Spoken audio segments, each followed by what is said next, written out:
तुला वाटत असेल माझं चुकतंय, पण तसं नाही आहे. हे ऐकायची सवय झाली आहे आपल्याला, ऑडियन्सला. पण आपण बोलतो का असं आज? आपण नाही बोलत असतो. जेव्हा मी अप्रोच करते एखादी कॅरेक्टर, तेव्हा सगळ्यात पहिला मुद्दा तो येतो की माझ्याशी ती व्यक्तिरेखा कनेक्ट कशी होणार आहे. नाटक बघताना तर असं होतं की अरे ऐका ना, काय बोलतोय ऐका. हे दुबेजी पण हे म्हणायचं, सुनो सुनो. आणि उत्तम ऐकणारे नट तुला असे असे असे दिसतात आयुष्यात. क्राफ्ट किंवा अप्रोच ह्या गोष्टींविषयी दरवेळेला विस्तृतपणे बोलायला मिळतच, संधी मिळतेच असं नाही. ॲक्शन आणि कटमध्ये तुझं फक्त ते मॅनिफेस्ट होतं, ते व्यक्त सादर होतं ॲक्शन आणि कटमध्ये. ॲज अ रायटर कुठलीही कन्सेप्ट सुचल्यानंतर एक छोटासा जर्म असते जी ओरिजिनली, त्याचं फ्युचर किंवा त्याचा मीडियम कसा ठरवला जातो. अरे पण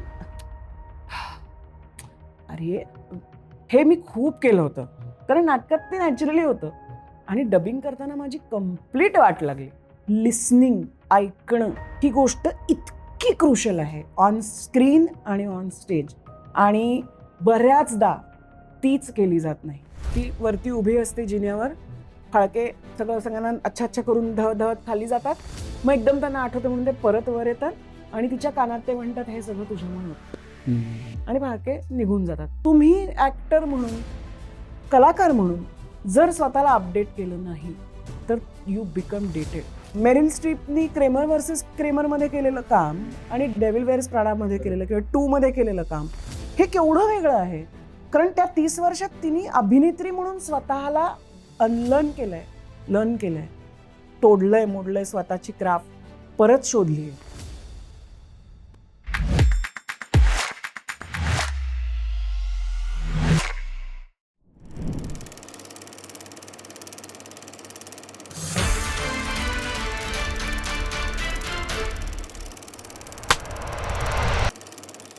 हॅलो, नमस्कार. अँड ॲक्शनच्या आजच्या एपिसोडमध्ये सगळ्यांचं स्वागत करतो. आणि आज आपल्याबरोबर एक खूप मल्टीफॅसेटेड व्यक्ती आहे. विभावरी मॅम, स्वागत करतो तुमचं आपल्या एपिसोडमध्ये. Thank you so much. थँक्यू.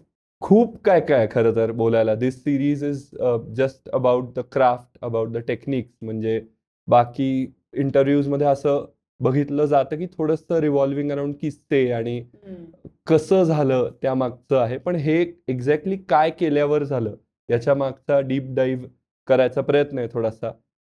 जसं सगळ्यांनाच माहिती आहे, you have done so much of work in the past. काय मला वाटतं 25 इयर्स ऑफ वर्क. तुझं वय असेल ते. हो, एक्झॅक्टली, प्रिसाइजली. सो त्या सगळ्यावर बोलणं अशक्यच आहे. पण काही वर्क एरियाज बद्दल आपण थोडक्यात बोलूया आज. आणि त्याच्याबद्दल म्हणजे I am hoping that we get to talk about things which you have not talked about elsewhere. So आपण ते मुद्दे डोक्यात ठेवू. पहिले सगळ्यात जी लोकांच्या ओळखीची भूमिका आहे किंवा ज्या गोष्टीमुळे प्रॉबब्ली खूप वर्ल्ड वाईड ओळख मिळाली आहे, फेस व्हॅल्यू मिळाली आहे, त्याबद्दल बोलू, विच इज ॲक्टिंग. बरोबर. ॲक्टिंगबद्दल बोलताना केलेले रोल्स किंवा ह्याचं मेन्शन करण्यासारखं तर खूप आहे. म्हणजे मी खूप वेळा मेन्शन केलंय की मी किती फॅन आहे किती रोल्सचा. बट त्याच्या पलीकडे जाऊन थोडंसं प्रोसेसबद्दल बोलतो. जेव्हा कुठलाही डिरेक्टर, रायटर, प्रोड्युसर घेऊन येतो स्क्रिप्ट, मला वाटतं आता तर त्याच्याही पुढची एक किंवा आधीची स्टेप ॲड झाली विच इज ऑडिशन्स. पण त्याच्याबद्दल बोलूया नंतर. पण नरेशन जेव्हा ऐकतो आपण पहिल्यांदा, when you personally listen to a director or a writer narrating his entire story, तर तेव्हा if you don't know the part you will be playing, त्या गोष्टीकडे ऑब्जेक्टिव्हली बघण्याचा काय क्रायटेरिया असतो for you to choose or not choose that project. आणि narration ऐकत असताना ॲज अन ॲक्टर डोक्यात काय चालू असतं? To begin with Ashwin, thank you. मला तू आज इकडे इन्व्हाइट केलंस आणि आज आपण एका खूप वेगळ्या रोलमध्ये एकमेकांसमोर बसलोय. कारण मी खूप वर्ष तुला पाहते, I have seen you grow. तुझं काम, तू कशी धडपड करतोयस, कसं नवीन नवीन करू पाहतोयस. त्यामुळे या रोलमध्ये तुझ्या समोर बसून तुझ्याशी बोलायला मला खूप छान वाटतंय. Thank you so much. थँक्यू.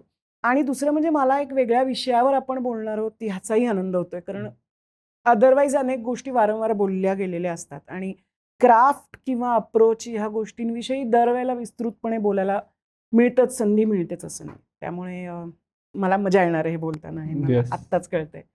दोन गोष्टी असतात. एकतर मी अगदी क्लिअरली डिव्हिजन करायची गेली तर हिंदीमध्ये जेव्हा हिंदी प्रोजेक्ट येतं तेव्हा अजूनही ऑडिशन येते मला. ओके. म्हणजे कोणीतरी कास्टिंग डिरेक्टर कुठला तरी अप्रोच करतो. त्याच्यामध्ये अनेक 10 प्रोजेक्ट जरी येत असतील तर त्यातली कन्सिडर करावीत अशी 2 किंवा 3च असतात खरं तर.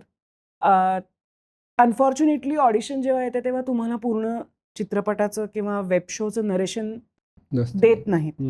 तुम्ही एका विशिष्ट ब्रँड तुमचा क्रिएट झाला हिंदी स्पेसमध्ये, नॅशनल स्पेसमध्ये म्हणजे, की कदाचित तुम्हाला ते डिमांड करता येईल.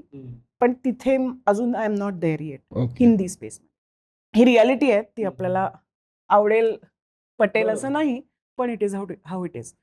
तर तुम्हाला आधी सांगितलं जातं की साधारण असा शो आहे आणि त्यातलं तुमचं हे या कॅरेक्टरसाठी आम्ही तुम्हाला ऑडिशन करू इच्छितो. हे जेव्हा येतं तेव्हा मी मुळात त्या गोष्ट मला अपील होत, जी काय मोठी गोष्ट मला सांगितली जाते ती मुळात मला एक्साइटिंग आहे की नाही हे मला बघायला लागतं. त्याच्यानंतर माझी कॅरेक्टर किंवा मला ज्याच्यासाठी ते विचारतायत त्याचा आर्क काय आहे. Is it adding to the main story. जरी स्क्रीन टाईम कमी असेल, असं अनेकदा असतं की खूप स्क्रीन टाईम नसतो. उदाहरणार्थ दलदल ही जी ॲमेझॉनवरची सिरीज मी केली त्याच्यामध्ये स्क्रीन टाईम खूप नाही आहे, पण ती खूप महत्त्वाचं कॅरेक्टर ते आहे. कारण ती जी प्रोटॅगोनिस्ट आहे भूमी पेडणेकर जिचं काम करते, तिच्या संपूर्ण सायकोलॉजिकल मेकअप तिचा जो झाला आहे आज, ज्यामुळे ती आयुष्यातले निर्णय जे घेते ते घेतेय किंवा तिचं भलं बुरं जे काय होतंय ते ज्यामुळे होतंय त्याला कारणीभूत असलेली तिची आई आहे आणि तिची कॅरेक्टर मी त्याच्यात केली आहे. तर ती it's a very important character. आणि अर्थातच मग अभिनेत्री म्हणून मला मीटी सीन्स आहेत का नाही, मला काहीतरी मला एक्सप्लोअर करण्यासारखं, मला चॅलेंजिंग वाटेल असं काही आहे का नाही, हे मी बघते. दरवेळेला त्याचं स्पष्ट चित्र तुम्हाला मिळतंच असं नाही आहे. कारण अजूनही कास्टिंग डिरेक्टर्स, असिस्टंट्स हा एक खूप मोठा एक लेयर आहे किंवा एक टप्पा आहे, ज्यातनं मग तुम्ही जर पुढे गेलात तर तुम्ही ॲक्च्युअली मेकर्सपर्यंत तिथे तुम्ही फिल्टर बऱ्याचदा होता. आणि काही वेळेला अतिशय खूप उत्तम उदाहरणं पण असतात, म्हणजे अनुभव पण असतात, पण अत्यंत दुःखद किंवा डिसअपॉइंटिंग अनुभव पण असतात. त्यामुळे तो एक वेगळा विषय आहे, तो सोडून देऊया आपण. मराठीमध्ये मी सुदैवाने आता ऑडिशन द्यावी नाही लागत. कोणीतरी विचार करताना अरे हां, ही या भूमिकेसाठी योग्य आहे किंवा या आपल्या सेटअपमध्ये ही चांगलं काम करेल किंवा जे काय असेल ते असं म्हणून मग तिथे संहिता घेऊन येतं किंवा डिटेल नरेशन दिलं जातं. मग त्यामध्ये अर्थातच परत तो सिनेमा, त्याची गोष्ट माझ्या विचारांशी, माझ्या भावनांशी, माझ्या कलाकार म्हणून माझ्या जर्नीत ती कुठे आहेत ह्याचा विचार नॅचरली होतो. नट हा हावरट असतोच, त्यामुळे मला किती काम आहे किंवा मला कसं काम आहे हा विचार त्यामध्ये केलाच जातो अर्थातच. या दोन्ही निकषांवर जेव्हा ती आपल्याला असं वाटतं की हां, हे इतक्यातच मी असे 2 खूप चांगले चित्रपट केले. खूप वर्षांनी मराठीत मी 2 सिनेमे केले, 3 केले रादर इतक्यातच. तर त्याच्यामध्ये काहीतरी मला वेगळं करायला मिळतंय, काहीतरी चॅलेंजिंग आहे. मी आज आणि हे केल्याने मला कलाकार म्हणून, अभिनेत्री म्हणून, माणूस म्हणून माझ्यात काहीतरी नवीन शोधायची संधी मिळेल. असं जेव्हा वाटतं आणि व्हेन आय एम कन्व्हिन्स्ड तेव्हा तो चित्रपट स्वीकारला जातो. आणि एक छोटा निकष याहून वेगळा असा असतो की अनेकदा आपले अनेक मित्रमैत्रिणी, जवळची माणसं ज्यांच्याबरोबर तुम्ही एक जर्नी केली आहे, ते असतात आणि ते म्हणतात हा रोल तूच करावास अशी माझी इच्छा आहे. मग तिकडे हे निकष लागू होत नाहीत. अर्थातच ते दोस्ती खातर, प्रेमाखातर केलं जातं. असे ब्रॉडली निकष लावले जातात. नाही, आणि अजून एक जे आत्ता उल्लेखही झाला ज्या गोष्टीचा, की जे कॅरेक्टर ऑफर केलं जातं किंवा ज्यासाठी कन्सिडर केलं जातं, ते कॅरेक्टर रायटरनी एका व्हिजननी लिहिलंय. म्हणजे अज्युमिंग ती 2 वेगळी लोकं आहेत, रायटर आणि बरोबर. डायरेक्टर. आणि ते कॅरेक्टर इंटरप्रिट केलंय डिरेक्टरनी त्याच्या स्किल सेटनी, व्हिजननी, आणि आता he has or the writer has envisioned की you will be perfect for that बरोबर. रोल. तो ह्या दोघांचं ऑलरेडी त्या कॅरेक्टरला प्री व्हिज्युअलाइज करून झालंय. असं कॅरेक्टर जेव्हा एका ऍक्टरकडे येतं तेव्हा काय प्रोसेस असते, काय क्रायटेरियाज असतात की त्या व्यक्तीचे इनपुट्स इतके टक्के घ्यायचे आणि आपलं कॅरेक्टर उभं करण्यासाठी आपले इनपुट्स एवढे असतील. एवढं मॅथमॅटिकली अर्थातच ते होत नाही. अ, जेव्हा तुमच्यापर्यंत भूमिका येते एखादी तेव्हा त्या लेखकांनी आणि दिग्दर्शकांनी, म्हणजे चित्रपटांच्या बाबतीत बऱ्याचदा it is a directors medium. त्यामध्ये दिग्दर्शकाची विजन, लेखकाची विजन त्यात असतेच, कारण मुळात लेखकांनी लिहिलेलं असतं आणि ते वाचून किंवा त्या लेखकाबरोबर काम करून दिग्दर्शकांनी त्याचा एक ड्राफ्ट केलेला असतो. त्यामुळे ती कलेक्टिव्ह विजन दोघांची असतेच. त्याच्यात तीच मला दिसली किंवा तूच मला दिसतीयस असं एक नॅचरली त्यांच्याकडनं येतं, ज्याच्यामध्ये त्यांच्यासाठी आत्तापर्यंत केलेल्या कामांचा एक अनुभव किंवा त्यांनी जे पाहिलंय ते आणि व्यक्तिमत्व, लुक, त्यांनी तुम्हाला ऑलरेडी त्या ह्याच्यात इमॅजिन केलेलं असतं आणि त्यांच्या डोळ्यासमोर एक काहीतरी ऐकू येत असतं. म्हणजे आता मी रायटर पण आहे, त्यामुळे मी आता आपण ते नंतर बोलूच, मी एक फिल्म लिहिली आहे, ती वाचताना हे कॅरेक्टर जेव्हा माझ्या मनात हा नट असतो तेव्हा ते वाक्य लिहिताना पण मला त्याच्या आवाजात ती ऐकू येतात. इतकं ते ऑर्गॅनिकली बऱ्याचदा होतं. हे म्हटल्यानंतर जेव्हा तुझ्याकडे ती भूमिका येते तेव्हा ती तुझी तुला ती कशी दिसते आहे, त्याच्यात तुला आणि त्या भूमिकेत आणि तुझ्या स्वतःमध्ये काय समान धागा तुला मिळतो आहे, जो माझ्या मते जेव्हा मी अप्रोच करते एखादी कॅरेक्टर तेव्हा सगळ्यात पहिला मुद्दा तो येतो की माझ्याशी ती व्यक्तिरेखा कनेक्ट कशी होणार आहे, माझ्यातला कुठला भाग हिच्यातल्या कुठल्या भागाशी कॉन्ग्रुएंट आहे, जुळतोय. तो धागा सापडला की तुला त्याचे अनेक पदर हळूहळू आवाज सापडतो, तुझी बॉडी लँग्वेज सापडते, तुझे सगळंच सापडत जातं. पण मुळात माझा कनेक्ट त्याच्याशी मला शोधणं सगळ्यात आवश्यक असतं की मला ही कशी दिसते आणि मग ती कलेक्टिव्ह चर्चा होते दिग्दर्शकाबरोबर ऑन सेट. जर रिहर्सलला आधी तुम्हाला वेळ मिळाला तर, कारण इतकं टेक्निकल माध्यम आहे की सिनेमा आहे, स्पेशली नाटकाला खूप मिळतो तो, की टेक्निकल आस्पेक्ट खूप त्याच्यातला स्ट्रॉंग असतो. त्यामुळे तुम्हाला दरवेळेला अगदी आता ह्याला मी हा शॉट लावीन असं आपल्या सेटअपमध्ये प्रत्येक दिग्दर्शक करू शकतो असं नाहीच आहे. आपली लिमिटेशन आहेच ती. पण हे एका परस्पर चर्चांमधनं हे इव्हॉल्व्ह होतं की तू कसं अप्रोच करणार आहेस किंवा तू हे कसं साकारणार आहेस. म्हणजे एखादा दिग्दर्शक अत्यंत नैसर्गिक अभिनय शैली त्याला हवी असते, जो माझी प्रिफर्ड शैली आहे. पण कधी कधी स्क्रिप्ट टेक्स्ट नसतं तसं किंवा ते सिनेमाची जातकुळी तशी नसते. आता फुलवंतीमध्ये छोटंसं काम केलंय मी, त्याच्यात मी खूप वास्तववादी आणि नैसर्गिक अभिनय करायला लागले तर बाकीच्यांसमोर मी एक वेगळीच काही कोणीतरी दिसीन. त्यामुळे दिग्दर्शकाची विजन काय आहे, त्याला पोत आवाजाचा काय आवश्यक आहे, सगळ्या एक कलेक्टिव्ह माझा को आर्टिस्ट कोण आहे, ह्या सगळ्या गोष्टींमध्ये त्यातून तुम्हाला एक कलेक्टिव्ह मार्ग त्या कॅरेक्टरचे इंटरप्रिटेशन तेच राहतं, कारण ते तुम्ही चर्चा करून एकमेकांशी डिस्कस करून म्हण किंवा वाद घालून काहीतरी एक कॉमन एक इंटरप्रिटेशन तुम्हाला मिळालेलं असतं. पण ते कसं प्ले करायचंय हे बऱ्याचदा मला असं वाटतं की तिथे होतं. बऱ्याचदा तुम्हाला जर मिळाला प्रेप करायला वेळ तर नथिंग लाईक इट मिळतो, पण तो काही काही प्रसंगात नाही असं नाही.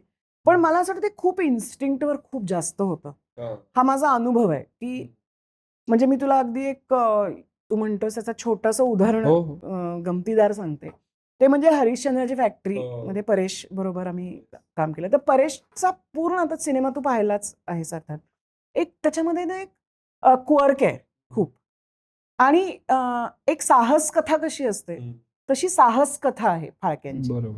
तसं बघायला गेलं तर ते प्रसंग अत्यंत बिकट आहेत त्यांच्या आयुष्यातले. आणि सरस्वती फाळक्यांच्या आयुष्यात तर मग 2 मुलं असतात, त्यांना त्या गरोदर असतात, 9 महिने प्रेग्नंट असते ती, आणि नवरा म्हणतो मी लंडनला जाऊन फिल्म मेकिंग शिकतो. हाच प्रसंग एक्झॅक्टली. तर आपण आपल्या लॉजिकनी मी नंदू आम्ही असाच विचार करत होतो की किती हृदयद्रावक असेल हा प्रसंग, किती तो जाताना ती रडत असेल, गाडीच्या मागे धावेल, प्रेग्नंट असताना धावू शकेल की नाही माहित नाही, पण ती गाडीच्या मागे जाईल आणि ती म्हणेल तुम्ही असं एक हाय ऑन इमोशन हा सीन होईल नॅचरली, कारण त्या घटनाक्रमात तो अशा एका क्रुशियल पॉइंटला आलेला आहे. तर आम्ही खूप दोघांनी चर्चा करून असं पहिलं जेव्हा रिहर्सल केली तेव्हा खूप इमोट केलं पेक्षा ते झालं की डोळ्यातनं पाणी येतंय, त्याच्या डोळ्यात पाणी आलंय, तर परेश म्हणलं आपल्याला असं काही नाही करायचं. ती वरती उभी असते जिन्यावर, फाळके सगळ्यांना अच्छा अच्छा करून धावत धावत खाली जातात. मग एकदम त्यांना आठवतं म्हणून ते परत वर येतात आणि तिच्या कानात ते म्हणतात हे सगळं तुझ्यामुळे होतंय. आणि फाळके निघून जातात आणि त्या बघतात. तर म्हटलं अरे, म्हणलं असं कसं अरे परेश? काहीतरी तर त्या बाईला त्या काळात फोन नाही, काही नाही, संपर्क कधी होईल माहित नाही, ते बोटीनी जाणार. त्या बाईला काहीतरी तरी होईल की कधी येणार आहे आपला नवरा माहित नाही, भावूक तरी होईल ती, रडू तरी येईल तिला. तर तो म्हणला नाही, अजिबात नाही. तिथे आमचं खूप परेश मी आणि नंदू मी आणि परेश असा एक वाद झाला. म्हणजे नाही परेश असं नाही, तिला रडू येईलच वगैरे. तर तो म्हणला मग मी हे कशावर केलं, काय म्हणते त्याला, मांडवली कशावर झाली. तर हा ठीक आहे, रडू येईल, डोळ्यात अश्रू येतील, पण ते ओघळले नाही पाहिजे. तर सीन परत जर बघितला असतं माझे डोळे भरलेले आहेत पण मी हसतीये. तर हे कम्प्लिटली वेगळं इंटरप्रिटेशन होतं आमचं कला ऍक्टर्स म्हणून आणि त्याचं दिग्दर्शक म्हणून. बट फायनली जेव्हा आम्ही तो सिनेमा बघितला तेव्हा त्या अख्ख्या सिनेमाच्या टेक्स्चरमध्ये किंवा त्यांनी ज्या पद्धतीने म्हणजे अत्यंत कठीण प्रसंग पण त्यांनी अत्यंत साहसपूर्ण टेक्स्चरनी प्रेझेंट केले. तर जेव्हा हे होईल तेव्हा म्हणजे जेव्हा तो जातो लंडनला पहिल्यांदा आणि तो त्या ऑफिसमध्ये जातो आणि तो म्हणतो की मला सिनेमा करायचा आहे. तर हा प्रसंग जर खरा घडला होताच, पण तो खरा असाच घडला असेल नाही, म्हणजे कोण आलाय माणूस भारतातून वगैरे, पण त्याच्यामध्ये तो ब्रिटिश माणूस म्हणतो टी फर्स्ट. सो हा त्याची दृष्टी होती परेशची या सिनेमा ही गोष्ट सांगण्याची. त्यामुळे तिथे of course it is his vision, त्यामुळे आम्ही त्याच्यात तो म्हणतोय त्याप्रमाणे केलं, पण त्याच्यात आम्ही आमचं नेगोसिएशन हे केलं की डोळ्यात पाणी येईल पण अश्रू. तर असं बऱ्याचदा एकत्रित चर्चेत कलेक्टिव्ह कॉन्शियन्स किंवा कलेक्टिव्ह कोलॅबोरेशन ज्याला म्हणतात. आणि तिथे दिग्दर्शक म्हणजे मला असं वाटतं की finally it is the director, कारण तो अख्खा सिनेमा बघत असतो. आपण माझी कॅरेक्टर, माझा रोल, माझं काम कसं होईल, नॅचरली तो इन टोटॅलिटी ते बघत असतो. त्यामुळे finally his word needs to be the last word. पण चर्चा, वाद, भांडणं अशी होऊ शकतात. I think that is the collective journey. तो आता बोलताना 2-3 उल्लेख झाले ज्याचा म्हणजे विच वर actually the next few questions, की एका कॅरेक्टरचं म्हणजे आता हरिश्चंद्राची फॅक्टरीचा उल्लेख निघाला, तसं एखाद्या कॅरेक्टरचं इंटरनल लॉजिक किंवा त्या कॅरेक्टरचं ज्याला वर्किंग हे खूप क्लिशे शब्द आहे म्हणू शकतो, तर त्या कॅरेक्टरच्या पॉइंट ऑफ व्ह्यूनी विचार करायला लागणं किंवा imagining yourself in that character shoes करत असताना do you treat it like म्हणजे ऍक्शन आणि कटच्या मधलं कॅरेक्टर, का does it have to be म्हणजे त्या व्यक्तीचं इंटरनल लॉजिक इतकं क्लिअर झालं पाहिजे तुला की ते म्हणजे घरी असतानाही विचारलं की ही व्यक्ती काय करेल तर माहिती पाहिजे? हो, प्रश्नच नाही, माहिती पाहिजेच. ऍक्शन आणि कटमध्ये तुझं फक्त ते मॅनिफेस्ट होतं, ते व्यक्त सादर होतं ऍक्शन आणि कटमध्ये. पण जेव्हा तू काम करत असतोस तेव्हा ती कॅरेक्टर तुझ्या बरोबर असते सतत. कारण तो परकाया प्रवेशच असतो ना एका अर्थाने. आणि आपण भिन्न म्हणजे आता मी मालवणला एक फिल्म शूट केली, फार इंटरेस्टिंग फिल्म होती आणि ती मच्छीमार कम्युनिटीची होती, तांडेल कम्युनिटीवर. खूप इंटरेस्टिंग प्रोजेक्ट होता. तर फार मला बोलता येणार नाही आता, पण तिथे ऍक्च्युली त्यावेळेला मालवणला आणि तारकर्लीला त्या बाजारात फिरताना मला असं एकदम जाणवलं की एका अर्थाने ऍक्टर खरंच किती नशीबवान असतो की त्याला एकाच आयुष्यात किती वेगवेगळी आयुष्य थोड्या वेळापुरती जगायला मिळतात, जर आपण तसं त्याच्याकडे बघायला गेलं. पण म्हणून मी संपूर्ण इमर्स झाली आहे. मी एक सिनेमाचं 2 महिने शूटिंग चाललंय, तर मी ती कॅरेक्टर बनूनच जगते असं माझं अजिबात होत नाही. इन अँड आउट असते. कारण नाटक तुम्ही केलं की तुम्ही एक्झिट घेतली की तुम्हाला आउट व्हावंच लागतं. हॅव्हिंग सेड दॅट, तू जे इंटरनल लॉजिक म्हटलास, तर लॉजिक एक आणि दुसरं म्हणजे त्या कॅरेक्टरचा कोर सापडणं. हा. एक काहीतरी कोर इमोशन असते किंवा एक तर तुझी पण असते, माझी पण असते, माणसांची सगळ्याच. काहीतरी एक कोर त्या कॅरेक्टरचं तुम्हाला सापडणं आवश्यक असतं, ज्याच्याशी तुम्ही स्वतःला जोडू शकता. मगाशी मी तू म्हटलं तसं. मग ती कॅरेक्टर बाकी जॉग्राफिकली, फिजिकली, टाइम वाईज, म्हणजे ती 1913 सालच्या होत्या सरस्वती फाळके फॉर एक्झाम्पल, कुठल्याही काळातली असू शकते, पण ती व्यक्ती म्हणून, ती बाई म्हणून मला काय धागा मिळतोय तिच्यात बरोबर. आणि माझ्यात, तो धागा मला शोधणं फार आवश्यक वाटतं.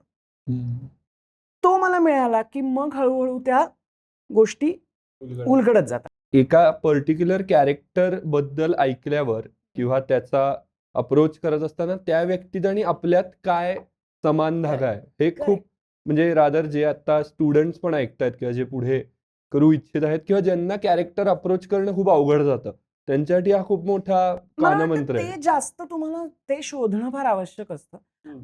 कारण एखादी कॅरेक्टर तुम्हाला अशी येते तुमची खूप तुमच्यासारखी असते, तुमच्या विचारसरणीला च्या जवळ जाणारी, तुमच्या वयाच्या जवळ जाणारी, तुमची कंटेम्पररी आजची अशी कॅरेक्टर असू शकते. आणि एखादी अत्यंत भिन्न, उदाहरणार्थ लक्ष्मीबाई राजहंस ही बालगंधर्व मधली ही अत्यंत भिन्न ती कॅरेक्टर होती.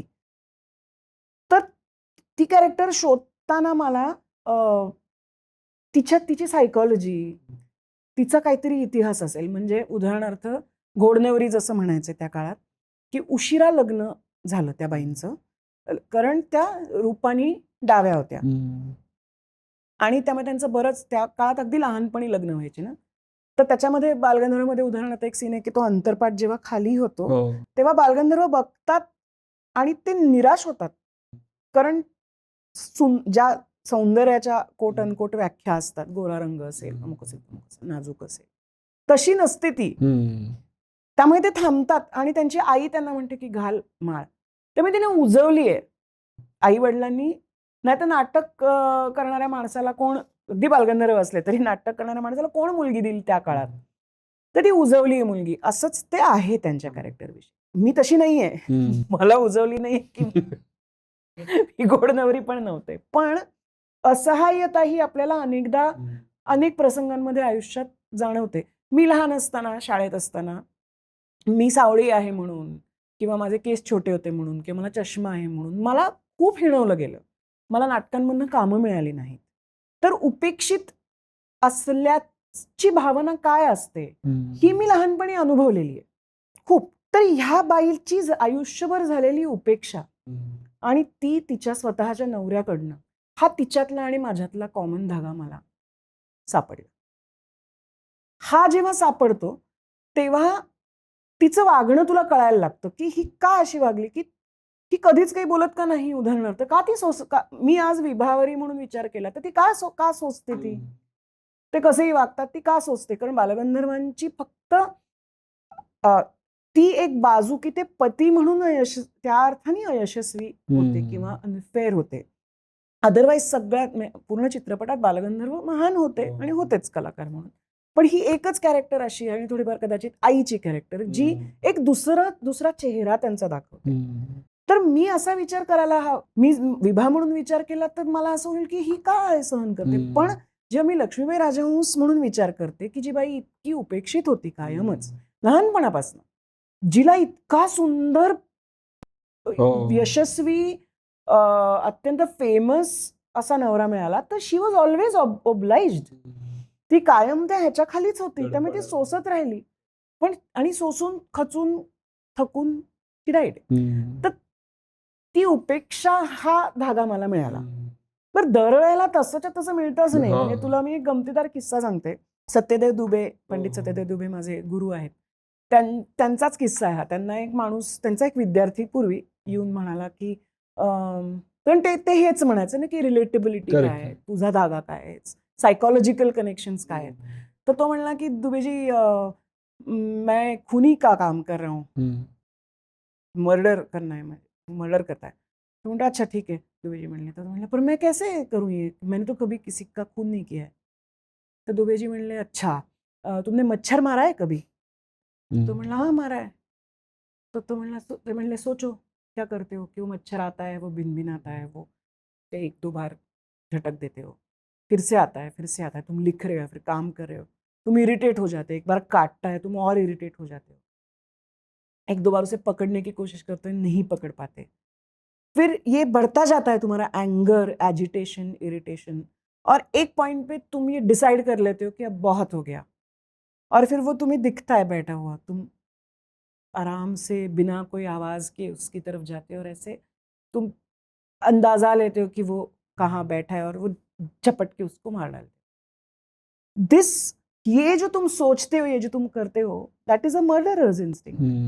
अब यही तुम्हें याद करणार आणि हे तुला अप्लाय करायचं आहे ह्युमनच्या बाबतीत. तर तुला खरा खून करायची गरज नाहीये खुनीचं काम करायला, पण तू हे केलंयस ना सगळं, तर तुला ती एक धागा सापडला की तुला तो हत्ती ओढून आणायला लागतो. एंट्री पॉइंट तुला लागतो त्या कॅरेक्टरचा. तर तो शोधण्याचा, आणि सरप्राइझिंगली असं आहे ना की तुला मिळतो तो. तुला तो मिळतो कारण तू विविध कदाचित म्हणजे मी सायकोलॉजी ग्रॅज्युएट, मी BA सायकोलॉजी आहे. तर माहित नाही मला, मी BA सायकोलॉजी म्हणजे फार सायकोलॉजी कळतंय असं नाही, पण नाही. ओरिएंटेशन असतं ना. तर आम्ही अनेकदा when we prepare for a character नाटकात सुद्धा, तर त्यांचं लहानपण काय आहे, कुठले इन्फ्लुएन्सेस आहेत त्यांच्यावर, वडिलांना अत्यंत जवळची होती ही का आई जवळची होती, बहीण होता का, या सगळ्या त्यांच्या एका सायकोलॉजिकल मेकअप जो असतो तो मॅप आउट करतो. अनेक करतात, म्हणजे मी माझी पद्धत सांगते, ती मॅप आउट करतो की हिचे विकनेसेस कुठनं आले आहेत, हिच्या स्ट्रेंग्थ्स कुठनं आलेल्या आहेत, की तुला ती माणूस म्हणून. आणि अनेकदा ते लेखकांनी लिहिलेली पण नसते एवढी राऊंडेड, म्हणजे दरवेळेला असतं, लिहिलेली असते अनेकदा, पण नसते पण लिहिलेली, पण तुला ती शोधायला लागते. आणि तो मॅप तुला मिळाला की मग हळूहळू तुला ती सापडते. आणि ते चालू असतं चर्निंग, खूप कॉन्शियसली आपण ते करत असतो असं नाहीये, ते आत चालू असतं. आणि मग जेव्हा when you are on screen, त्या ऍक्शन आणि कट ह्याच्यामध्ये दिसताना अनेकदा असं दिसतं की ओ इट्स ऑन इन्स्टिंक्ट. तर मला नेहमी असं वाटतं की हा, म्हणजे मला ते जमलं नाहीच आहे, पण आता नसीरुद्दीन शहा सारखे मोठे नट आहेत जे खूप काम करत, मेथड ऍक्टर्स आहेत, जे खूप अभ्यासू नट आहेत, पण त्यांच्या परफॉर्मन्समध्ये अभ्यास नाही दिसत, त्यांच्या परफॉर्मन्समध्ये इन्स्टिंक्ट दिसत. तर हे जे सगळं आपण रामायण महाभारत म्हणतो ना, ते तुमच्या इन्स्टिंक्टला एक दिशा देतात फक्त. ते तुम्हाला तो आवाज देतात बाईचा, त्या बाईचा, ते तुम्हाला त्या बाईची बॉडी लँग्वेज देतात.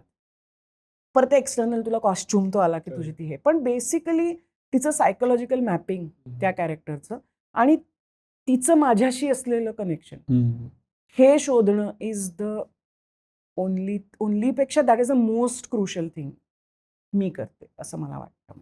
आणि प्रत्येकाची वेगवेगळी पद्धत असते. अनेक मेथड ऍक्टर्स आधी बॉडी शोधतात, तसे कपडे घालतात आधी, किंवा ते, मला तर लॉरेन्स ऑलिव्हियेचा किस्सा आहे का मला माहित नाही, नाव चुकत असेल माझं, पण उपाशी मरायला टेकलेल्या माणसाचं काम करत होता, तर तो 2-3 दिवस जेवलाच नाही. तर असंही करतात लोक, इनसाइड आउट, आउटसाइड इन, त्याचे अनेक हे असतात. पण मला असं वाटतं की प्रत्येक नट आपली एक काहीतरी प्रोसेस शोधतो, जी कॉम्बिनेशन असतं सगळ्याचं, आणि it works or it doesn't work.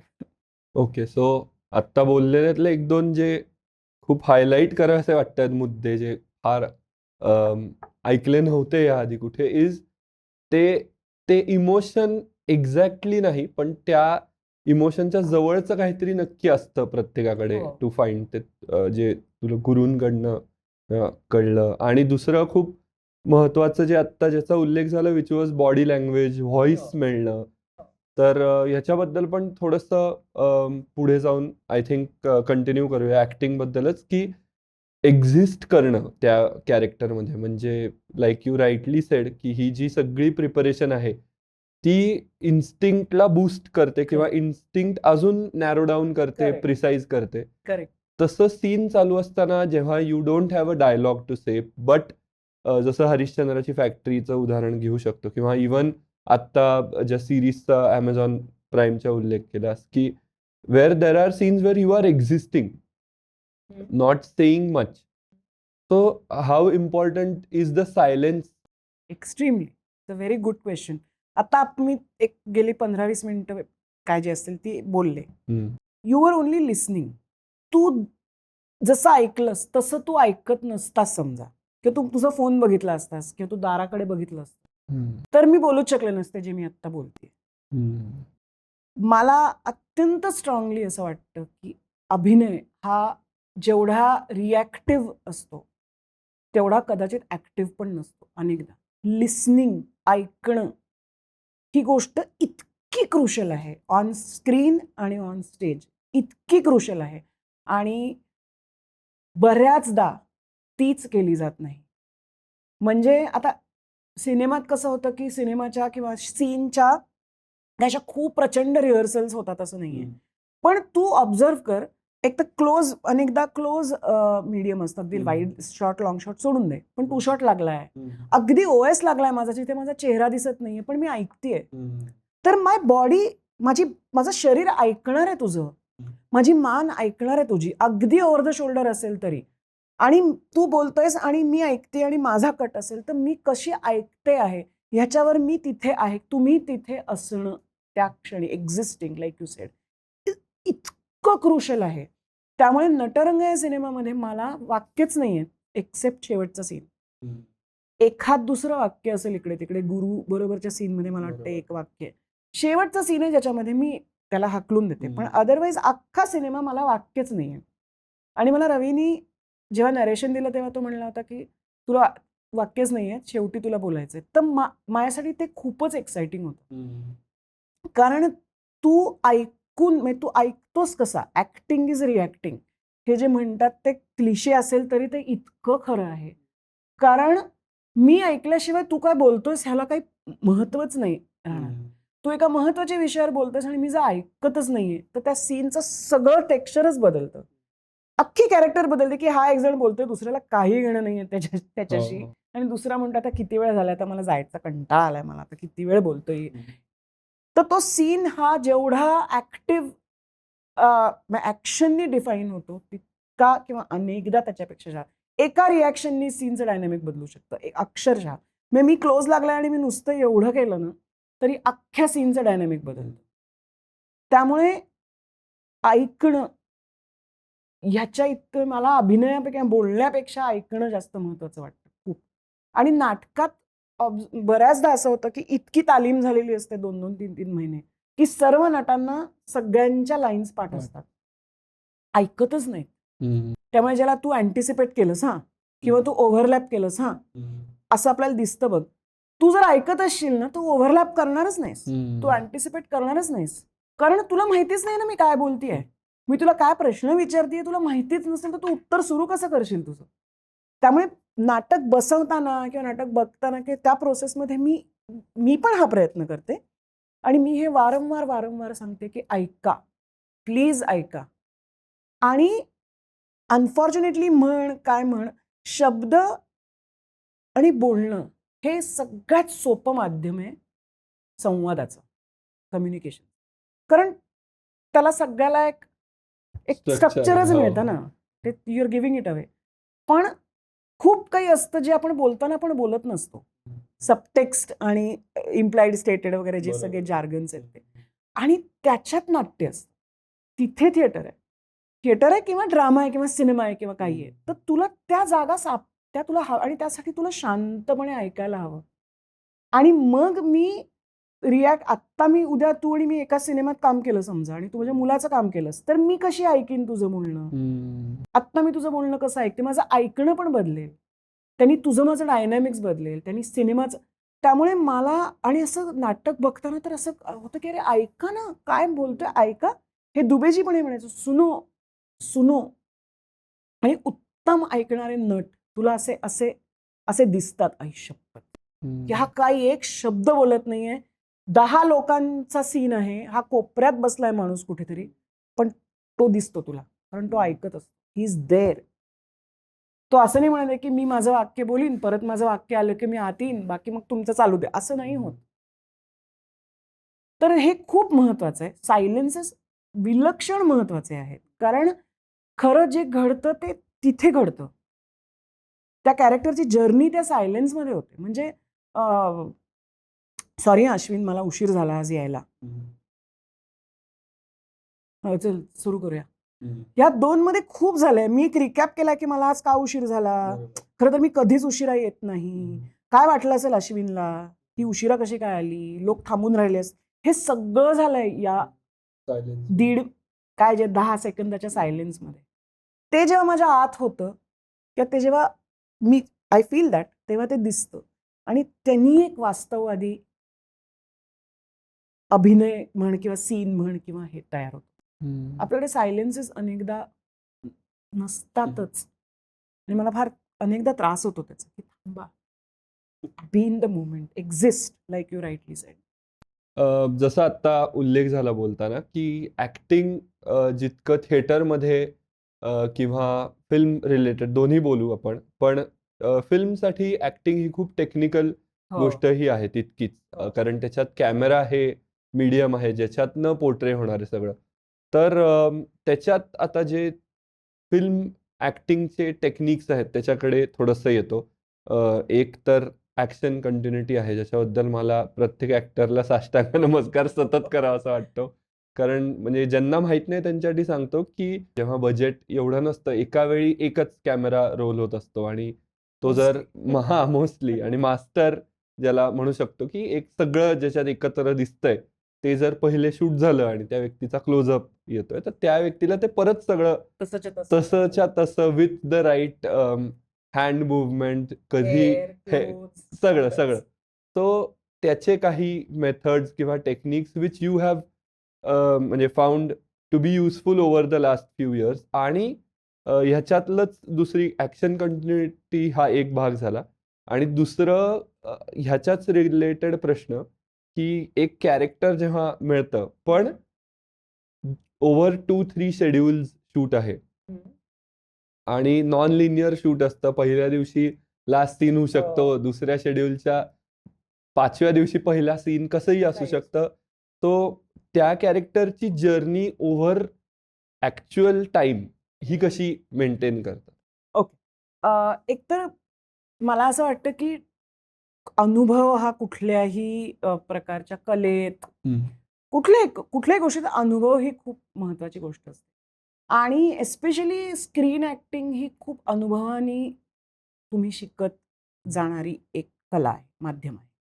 कारण ते it is highly technical. Technique पण ग्रो होत असतं आणि तुम्ही पण ग्रो होत असता त्याच्याबरोबर. म्हणजे आता सुरुवातीच्या काळात मी केलं तेव्हा, आता तेव्हा व्हिडिओ असिस्ट पण मला आठवत नाही श्वास सातच्या आत घरातला व्हिडिओ असिस्ट होता की नाही. अच्छा. त्या काळातलं मी सांगते की तू कॅन यू रिफर की तू काय केलं. तर ते पण असायचंच असं नाही. शोगनवर बघू असं जे करतात. शोगन बिगन पण मला आठवत नाही आज की डिरेक्टर मॉनिटरवर बसलाय, मला आठवत नाही. असेल पण आता कसं असिस्टंट डिरेक्टर पूर्ण मास्टर त्याच्या फोनवर शूट करतो आणि क्लोजला सांगतो की मॅम तुमचा हा उजवा हात होता वगैरे. Much easier. आता सुरुवातीच्या काळात जेव्हा सगळंच नवीन होतं, माध्यम नवीन होतं किंवा आम्ही नवीन होतो माध्यमाला, तेव्हा हा स्ट्रगल असायचा. कारण स्टेजची सवय होती ज्याच्यामध्ये त्या क्षणी तू हे केलंस, त्या क्षणी तू ते केलंस, तुला तेच रिक्रिएट प्रत्येक प्रयोगात तू तिथेच हात हलवला पाहिजेस असं काही बंधन नसतं ना. साधारण तुमचं ब्लॉकिंग ठरलेलं असतं आणि लाईट कुठे घ्यायचा तेवढं ठरलेलं असतं, पण तेच तुला परत करायला लागत नाही. आणि तुम्ही थिएटरमधनं येता तेव्हा तुम्ही मुक्त सोडून दिलेलं असतं स्वतःला. ते लर्निंग करायला वेळ लागला ऍक्शन कंटिन्युटीच्या. आणि पुढे पुढे मग ते कळलं की आता मी या सीनला हे केलं होतं, मग आपण मेंटलीच मॅप करतो. करताना सुद्धा आपण प्रयत्न करतो की आपण तितकंच आणि तेवढंच प्रिसाईज करावं, पण ते नैसर्गिकही वाटलं पाहिजे की जे आपल्याला क्लोजला रिक्रिएट करता येणार आहे. हे केवळ आणि केवळ अनुभवाने येणारी गोष्ट आहे. मला डबिंग या गोष्टीचा पॅरलल अनुभव असा आला होता की सातच्या आत घरात मध्ये मी थिएटर खूप केलेलं असल्यामुळे आपण ऍडलिप्स खूप करतो ना, की अरे हे मी खूप केलं होतं. कारण नाटकात ते नॅचरली होतं आणि डबिंग करताना माझी कम्प्लीट वाट लागली. आणि मला असं लक्षात आलं की आपण केवढं स्वतःसाठीच खड्डे खणून ठेवले आहे. मग मी पुढे काम करताना हा खूप हरिश्चंद्राची फॅक्टरी, बालगंधर्व दोन्ही सिंग साऊंड होते. अच्छा, हा. ओके. तिथे परत थिएटर सारखंच एक पण बालगंधर्वचा एक सीन नंतर डब झाला, काहीतरी प्रॉब्लेम आला म्हणून. त्यामुळे तुला सिंग साऊंड आहे का डब आहे हा पण विचार करायला लागतो. बरोबर. हे सगळं करताना तुला भान, स्क्रीनवर काम करताना भान ठेवणं, while you are immersed in the character, ही खूप तारेवरची कसरत आहे. की तुला म्हणजे अनेकदा तुला माहितीये की चालता चालता सँडबॅग ठेवतात तुझ्या मार्कसाठी आणि तू अत्यंत अशी चालत आहे, इमोशनल सीन असेल किंवा असं काहीतरी शोधत आली, तुझ्या पायाला सँडबॅग लागली आणि तुला कळलं इथे थांबायचंय, तर तुझ्या चेहऱ्यावर नाही आलं पाहिजे ते की माझ्या पायाला सँडबॅग लागली आणि मला आता थांबायचंय. बरोबर. तर तुला तुझं भान आणि तू इमर्स होणं, या दोन गोष्टी स्टेजवरही असते, पण स्टेजवर त्या प्रमाणात कमी असतं की तुला लाईटचं भान ठेवायला लागतं, सेटचं भान ठेवायला लागतं, या कमी असतं हे. पण स्क्रीनवर की तुला मॅग्निफिकेशन काय आहे, तुला माहितीच, अगदी लेन्सिंग मधले डिटेल्स मलाही अजून खूप माहित नाहीयेत, पण तरी तुला मॅग्निफिकेशन तर प्रत्येक शॉटचं कळलं पाहिजे. तुझा क्लोज आहे आणि तू खूप असं असं केलंस तर तू आउट ऑफ फ्रेम जाणार आहे किंवा भयंकर होणार आहे तुझा अभिनय. तर या माध्यमाचं भान, अनुभव आणि तू इमर्स होणं, या दोन गोष्टींचं मिळून, म्हणजे हाताकडे बघून तुला अनेकदा इमोट करावं लागतं ना, की तू मास्टरमध्ये को ऍक्टरकडे बघून गळा गळा रडली आहेस आणि खूप त्या को ऍक्टरनी तुला ती एनर्जी दिली आहे, त्याच्याकडनं तुला खूप काही मिळालं आहे. अनेक आता मराठीत सगळेच आपले सहकलाकार अगदी मोठे स्टार्स असतील तरी ते येऊन क्यूज देतात. आत्ता मी सयाजी शिंदेबरोबर काम केलं, ते मला क्यू द्यायला आले होते. अत्यंत अशा अडचणीच्या स्पेसमध्ये येऊन त्यांनी मला क्यू दिला. पण दरवेळेला हा अनुभव सगळ्यांबरोबरच येतो असं नाहीये. तर तो असिस्टंट डिरेक्टर क्यू देत असतो. त्याला काही वाचता येत नसतं अनेकदा. अनेकदा त्याला मराठी पण वाचता येत नसतं किंवा व्हॉटएव्हर. तिथे तुला ते तुझं मेंटेन करून, तो अँगल मेंटेन करून, तो लाईट समोरच्याचा कट न करता, तुझं मॅग्निफिकेशन लक्षात घेऊन त्या असिस्टंट डिरेक्टरच्या किंवा कॅमेरामनच्या किंवा कॅमेऱ्याच्या साईडला लावलेल्या पट्टीकडे बघत तुला खूप इमोट करायचं असतं. तर ही this is craft and this is a skill set, जो तुम्हाला अत्यंत सतर्कपणे आणि प्रयत्नपूर्वक तुम्हाला तो डेव्हलप करावा लागतो. आणि बऱ्याचदा खूप अनुभवाने पण तो तुमचा हळूहळू डेव्हलप होतो. तर मला असं वाटतं की तो एक it's a different skill set. Okay. आता ह्याच पॉडकास्टच्या टीचिंग्स मधला अजून एक म्हणू शकतो की काही एपिसोड्स पूर्वी चिन्मय संत म्हणून असिस्टंट डिरेक्टर आणि बडिंग ऍक्टर आहे, तर त्यांनी मध्यंतरी एका पुस्तकात अनअवेअरली अवेअर असं एक खूप छान टर्म वाचली होती रिलेटेड टू ऍक्टिंग. सो ते आता मला आठवलं की विच इज सो रिलेटेबल. आणि the second question was about the characters journey over. हा, तो प्रश्न होता तुझा, बरोबर. नाही, मला असं वाटतं की तुला पूर्णपणे ती व्यक्तिरेखा काय आहे, तिचा आर्क काय आहे, तिचा स्टार्टिंग पॉईंट काय, मिडल पॉईंट काय, एंड पॉईंट काय, तिचा माणूस म्हणून या सगळ्या कथेच्या आणि चित्रपटाच्या पूर्ण प्रवासात तिचा इंडिव्हिज्युअल माणूस म्हणून काय प्रवास झाला आहे, हे तुला अगदी पक्क माहिती असलं आणि त्याचे काही काही खुंट्या असतात त्या संहितेतच असतात की इथे ती अमुक असते, मग तिला कळतं की आपला काय, उदाहरणार्थ आपला मुलगा चुकीचा वागतोय, मग तिला कळलं की नाही आपला, यात असे तुला पॉइंटर्स मिळतात, पिना लावता येतात तिकडे की हा इथे हिच्या कॅरेक्टरचा ट्विस्ट आहे, इथे हिच्या कॅरेक्टरचा कम्प्लीट टर्न अराउंड आहे आणि इथे ती कॅरेक्टर परत इथे पोचते. हे तुला माहिती असतं, माहिती असायला पाहिजे, म्हणजे माहिती असावं. आणि तुला ते इट्स व्हेरी ग्राफिकल, टाक टाक टाक टाक चित्र काढली नाही तरी तुझ्या डोक्यात ते असतं, तुझ्याकडे स्क्रिप्ट असतं. आपण बघतोच ना, हा कुठला सीन आहे, किती नंबरचा सीन आहे, अच्छा हा 53 नंबरचा सीन आहे, आपण मागे केला तो 12 नंबरचा सीन होता, ती या जर्नीत कुठे होती, ती इथे होती, आता ती इथे आहे. तर तुला ते it's actually very graphical, visual आहे ते खूप. मग तिथे तिची काय आहे, ती अलीकडे पलीकडे काय घडलं आहे, की अनेकदा विचारलं पण हा ह्याच्या आधी झालं होतं काय, त्याच्यानंतर झालं होतं, अच्छा त्याच्या आधी झालं होतं, अच्छा म्हणजे अजून तिचं डोकं ठिकाणावर आहे वगैरे, अशी चर्चा पण होते. आणि then you find that voice. मी आता बालगंधर्वमध्ये एजचा खूप मोठा ग्राफ आहे, तर ते तिथे तू कुठे आहेस हे तुला त्या मॅपवर तू स्वतःला आयडेंटिफाय केलंस की हा मला चॅलेंज नाही कधी एवढा जाणवला. बरेच म्हणजे मी असं ऐकलंय आणि बघितलं पण आहे की खूप चांगले ऍक्टर्स आधीचे 2 सीन काय होते आणि पुढचे 2 सीन काय आहेत हे तो सीन करायच्या आधी हो, वाचून किंवा जस्ट प्रश्नच रिफर नाही. करून. ते करणं आवश्यकच आहे. नाही तर आणि ह्या सेक्शनच्या म्हणजे थिएटर रिलेटेड ऍक्टिंग बद्दल पण खूप आहे बोलायला, पण थोडंसं त्याच्या पर्स्पेक्टिव्हनी पण आणि overall acting as a craft बद्दल बोलताना 25 वर्षा आधीचा तो क्राफ्ट जो एक प्रॉबब्ली पॅशन म्हणून हो. डिस्कवर झाला आणि आता इव्हॉल्व्ह होत तो आलाय. तर इव्होल्युशन किंवा इव्हॉल्व्ह करत राहणं, अपडेट करत राहणं क्राफ्टला हे कितपत महत्वाचं वाटतं आणि ते करण्यासाठी काही 100% टूल्स मिळाली आहेत व्हेरी का? Very crucial. सॉफ्टवेअर अपडेट करतो आपण दर 15-20 दिवसांनी. येस. मला असं वाटतं की ना एक आपण पुण्या मुंबईत राहतो, तिथे एक मराठी इंडस्ट्री आहे. त्याच्यात नाटक आहे, त्याच्यात सिनेमा आहे, त्याच्यात प्रायोगिक नाटक आहे, त्याच्यात वेब आहे आता नव्याने येऊ घातलेलं. मग एक नॅशनल लेवलवर एक हिंदी आहे, अमुक आहे आणि there is a global stage आणि ते सगळे एकमेकांपासून अत्यंत भिन्न असले तरी ते एकाच काळात एक्झिस्ट होणारे आहेत. हो. कंटेम्पररी आहेत सगळंच. तुला हे म्हणजे मला असं वाटतं की आज काय चालू आहे, कुठल्या प्रकारचा अभिनय केला जातो, काय कशा पद्धतीने बोलतात, कसं बोलतात, हे तुला माहिती असणं आवश्यक आहे आणि तू स्वतःला अपडेट करत राहणं हे अत्यंत आवश्यक आहे. आणि जे आता आता संगीत नाटकात जसे बोलायचे तसे आता बोलतात का? एनिवे कुठल्याही व्यावसायिक नाटकात नाही बोलत. ते तसेच बोलत असते तर असं झालं असतं की अरे यार हे कुठल्या काळातलं नाटक करतायत. तुझे विषय कंटेम्पररी होणार, तुझे संवाद कंटेम्पररी होणार, तुझी अभिनय शैली परत तशीच असेल तर तू कसा कंटेम्पररी असशील? तू असूच शकत नाहीस. तर तुला ते म्हणजे सगळीकडेच होतं ना की आता 4 दिवस क्रिकेट काही जे किडे असतात तेच बघत असतील. बाकी T20 बघतात ना, म्हणजे ते बदलत आलं ना.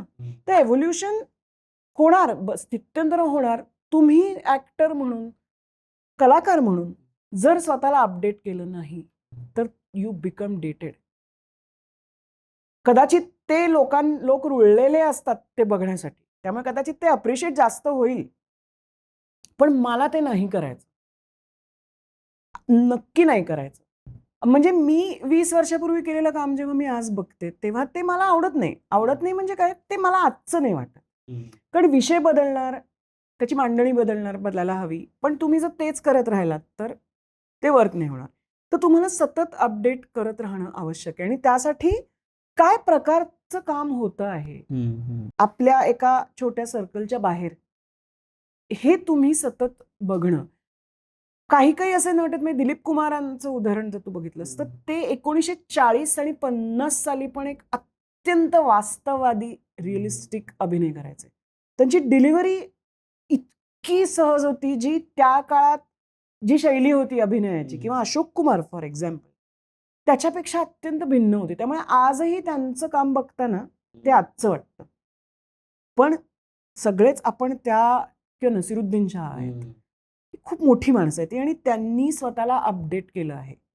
म्हणजे आता फॉर एक्झाम्पल नसिरुद्दीन शहांचं मी एक परेश रावलांनीच एका कुठल्या तरी इंटरव्ह्यूत सांगितलं होतं की ते नसिरुद्दीन शाह झाल्यानंतर already when he was a big name, अगदी मेनस्ट्रीम सिनेमामध्ये पण एक त्यांचं खूप मोठं नाव झालं होतं. त्या काळात त्यांनी 1 वर्षाचा ब्रेक घेतला आणि ते अमेरिकेला गेले का लंडनला गेले, कुठे गेले माहित नाही, पण कुठेतरी गेले, अमेरिका किंवा लंडन. आणि तिकडे पीटर ब्रूक एक नाटक बसवत होते आणि त्याच्यामध्ये एका सीनचा रोल होता ज्यासाठी नसिरुद्दीन शहांना विचारलं होतं पीटर ब्रूकने. तो एका सीनचा रोल करायला 1 वर्षाचा ब्रेक घेऊन ते गेले. तर नॅचरली लोक म्हणले की पीटर ब्रूक खूप मोठं नाव आहे, पण तरी असं नाहीये की तुम्ही मुख्य भूमिका आहे तुमची, एक सीन आहे. ते म्हणले तो मुद्दा नाहीये, मला स्वतःला अपडेट करणं आवश्यक आहे. आज एका ग्लोबल सीनवर अभिनयाच्या मी कुठे आहे हे मला स्वतःला तपासून बघायचं असेल, मला स्वतःला अपडेट करायचं असेल आणि ते पीटर ब्रूक सारख्या एका माणसाकडनं मला करायला मिळत असेल तर 1 वर्ष काहीच नाहीये. हे प्रसिद्धीच्या आणि एकूणच सगळ्या यशाच्या त्या पॉइंटला नसीरुद्दीन शहांनी केलं. तर हे बरं आता कसं आहे ना, आपल्याला आता एक्सपोजर आहे. आपण कुठलाही जगभरातला कॉन्टेंट घरात बसून बघू शकतो. म्हणजे मी नॅशनल थिएटर ॲट होम नावाची मेंबरशिप घेतली. लंडनचं जे नॅशनल थिएटर आहे त्यांची स्ट्रीमिंग प्लॅटफॉर्म आहे त्यांचं. मी तिथली सगळी नाटकं अत्यंत उत्कृष्ट पद्धतीने शूट करतात प्रॉपर, आणि ती त्या साईटवर ते अपलोड करतात. आणि ते अतिशय सुंदर शूट केलेली नाटकं आहेत, आणि त्याची एक इयरली मेंबरशिप आहे. स्लाइटली एक्सपेन्सिव्ह, पण ती तुला बघायला मिळतं की काय प्रकारचं थिएटर होतं. मी असं नाही म्हणत आहे की ते ग्रेट असतं आणि आपलं वाईट असतं, मी असं अजिबात म्हणत नाहीये. पण तुम्हाला वेगवेगळ्या पद्धतीने आज सगळीकडे काय प्रकारचं काम चाललं आहे. मी जर्मनीत जाते दरवर्षी, मी खूप जर्मन थिएटर बघते. बऱ्याचदा मला ते बघताना वाटतं की नाही, आपल्याकडे येऊन अनेक वेळेला चांगलं काम होतं, काही वेळा नाही, पण असं दोन्ही असतं. म्हणजे नेसेसरीली वरचं खालचं चांगलं वाईट असं म्हणत नाहीये मी. एक्सपोजर, बरोबर. किंवा आता तू हे बघ ना, मेरिल स्ट्रीपनी क्रेमर वर्सेस क्रेमर मध्ये केलेलं काम आणि डेव्हिल वेअर्स प्राडामध्ये केलेलं किंवा 2 मध्ये केलेलं काम हे केवढं वेगळं आहे. कारण त्या 30 वर्षात तिने अभिनेत्री म्हणून स्वतःला अनलर्न केलंय, लर्न केलंय, तोडलंय मोडलंय, स्वतःची क्राफ्ट परत शोधली आहे. तर तुला ते करणार तर मला असं वाटतं तुम्ही फॉसिल्स होता. अनेकदा असं होतं की प्रेक्षकांना एका प्रकारचा अभिनय बघण्याची वर्षानुवर्षे सवय झालेली असते. की अनेकदा नाटकांमध्ये ते असतं ना की असं असं बोलतात, मग असं म्हणजे मी टीका किंवा चेष्टा करत नाही, मी फक्त मला काय म्हणायचं आहे हे सांगण्यासाठी हे करून दाखवते. ते बघायची सवय झाली आपल्याला. किंवा तुला वाटत असेल माझं चुकतंय, पण तसं नाही आहे, हे ऐकायची सवय झाली आहे आपल्याला, ऑडियन्सला. आणि तसं बोललं कीच त्याचा एक ड्रॅमॅटिक इम्पॅक्ट येतो असं वाटतं. पण आपण बोलतो का असं आज? आपण नाही बोलत असं. तुला वाटत असेल असं, पण तसं नाही आहे असं बोलतो आपण आज ना. तर ते केलं की अरे इफेक्टिव्हच नाही असंही वाटतं, हेही मला मान्य आहे. पण जोपर्यंत तुम्ही अपडेटेड अभिनय कलाकृती लोकांसमोर आणत नाही, तोपर्यंत लोकांना त्याची सवय पण होणार नाही. तर मग लेखकांनी, दिग्दर्शकांनी, नटांनी, सगळ्यांनी, टेक्नॉलॉजी इव्हॉल्व्ह झाली ना केवढी. 30s 40s मध्ये जसे सिनेमे व्हायचे तसे आज होतात का? नाही झाले ना. काय झपाट्याने इव्हॉल्व्ह झाली, आणि ती आपण किती छान ऍक्सेप्ट केली. आपण कोणी असं नाही म्हणत फार चांगली असते सिनेमॅटोग्राफी, नको, किंवा वेगळीच असते असं नाही म्हणत ना आपण. तर काय झाली आहे टेक्नॉलॉजी, काय ग्रो झाली आहे. मग तुम्ही आर्टिस्ट म्हणून अपडेट होणं, बदलणं हे आवश्यक नाहीये. तर ते करायला पाहिजे, आणि त्यासाठी मला असं वाटतं की सतत स्वतःला अनलर्न करत राहणं, काय चालू आहे हे बघणं, डोळसपणे बघणं, की काय केलं या मेअर ऑफ ईस्टवूड मध्ये, काय केलंय हिनी, केट विन्स्लेटनी. तिने टायटॅनिक मधलं काम नाही केलेलं, तिने वेगळं केलंय, तिने अपडेट केलंय. तर ते मला असं वाटतं की ते करायला हवं, खूप खूप प्रयत्नपूर्वक करायला हवं सगळ्यांनी, माझ्यासकट. म्हणजे मला असे आहेत आपल्याकडेही खूप अभ्यासू एका अर्थाने, आणि खूप चांगलं वाचणारे, पाहणारे ॲक्टर्स आहेत, काही शंकाच नाही. मला अगदी फ्रेश माझ्या मनात आहे. म्हणजे मी भूमिका पाहिलं तर सचिन बरोबर मी एक तर मी त्याची खूप जुनी फॅन आहे, आणि जवळजवळ 27-28 वर्षापूर्वी एका सिरियलमध्ये तो काम करायचा, ज्याच्यात मी असिस्टंट डिरेक्टर होते. आणि तिथनं मग हळूहळू काम एकत्र त्याच्याबरोबर करण्याची संधी नाही मला मिळाली. पण काल मी भूमिकासारखं नाटक बघताना मला असं लक्षात आलं की नट म्हणून तो ज्या पद्धतीने स्वतःला ट्विस्ट करतो, टर्न करतो, त्यांनी त्या नाटकामध्ये अभिनय शैलीचं एक ट्रान्झिशन केलेलं आहे.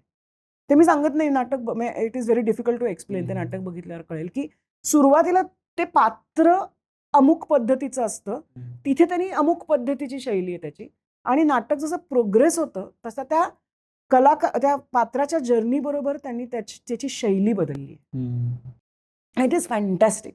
तर तो एक जितेंद्र जोशी एक मला असं वाटतं की त्या पद्धतीचा ॲक्टर आहे जो अत्यंत मला मला खूप वास्तववादी काम करणारे लोक खूप आवडतात की जे खूप सहज काम करतात. आणि असे आपल्याकडे पण खूप उत्कृष्ट नट आहेत, नाही असं नाही. अं, तर त्यांची इंटरनल प्रोसेस ही चालूच असणार, करेक्ट. करतच असणार ते.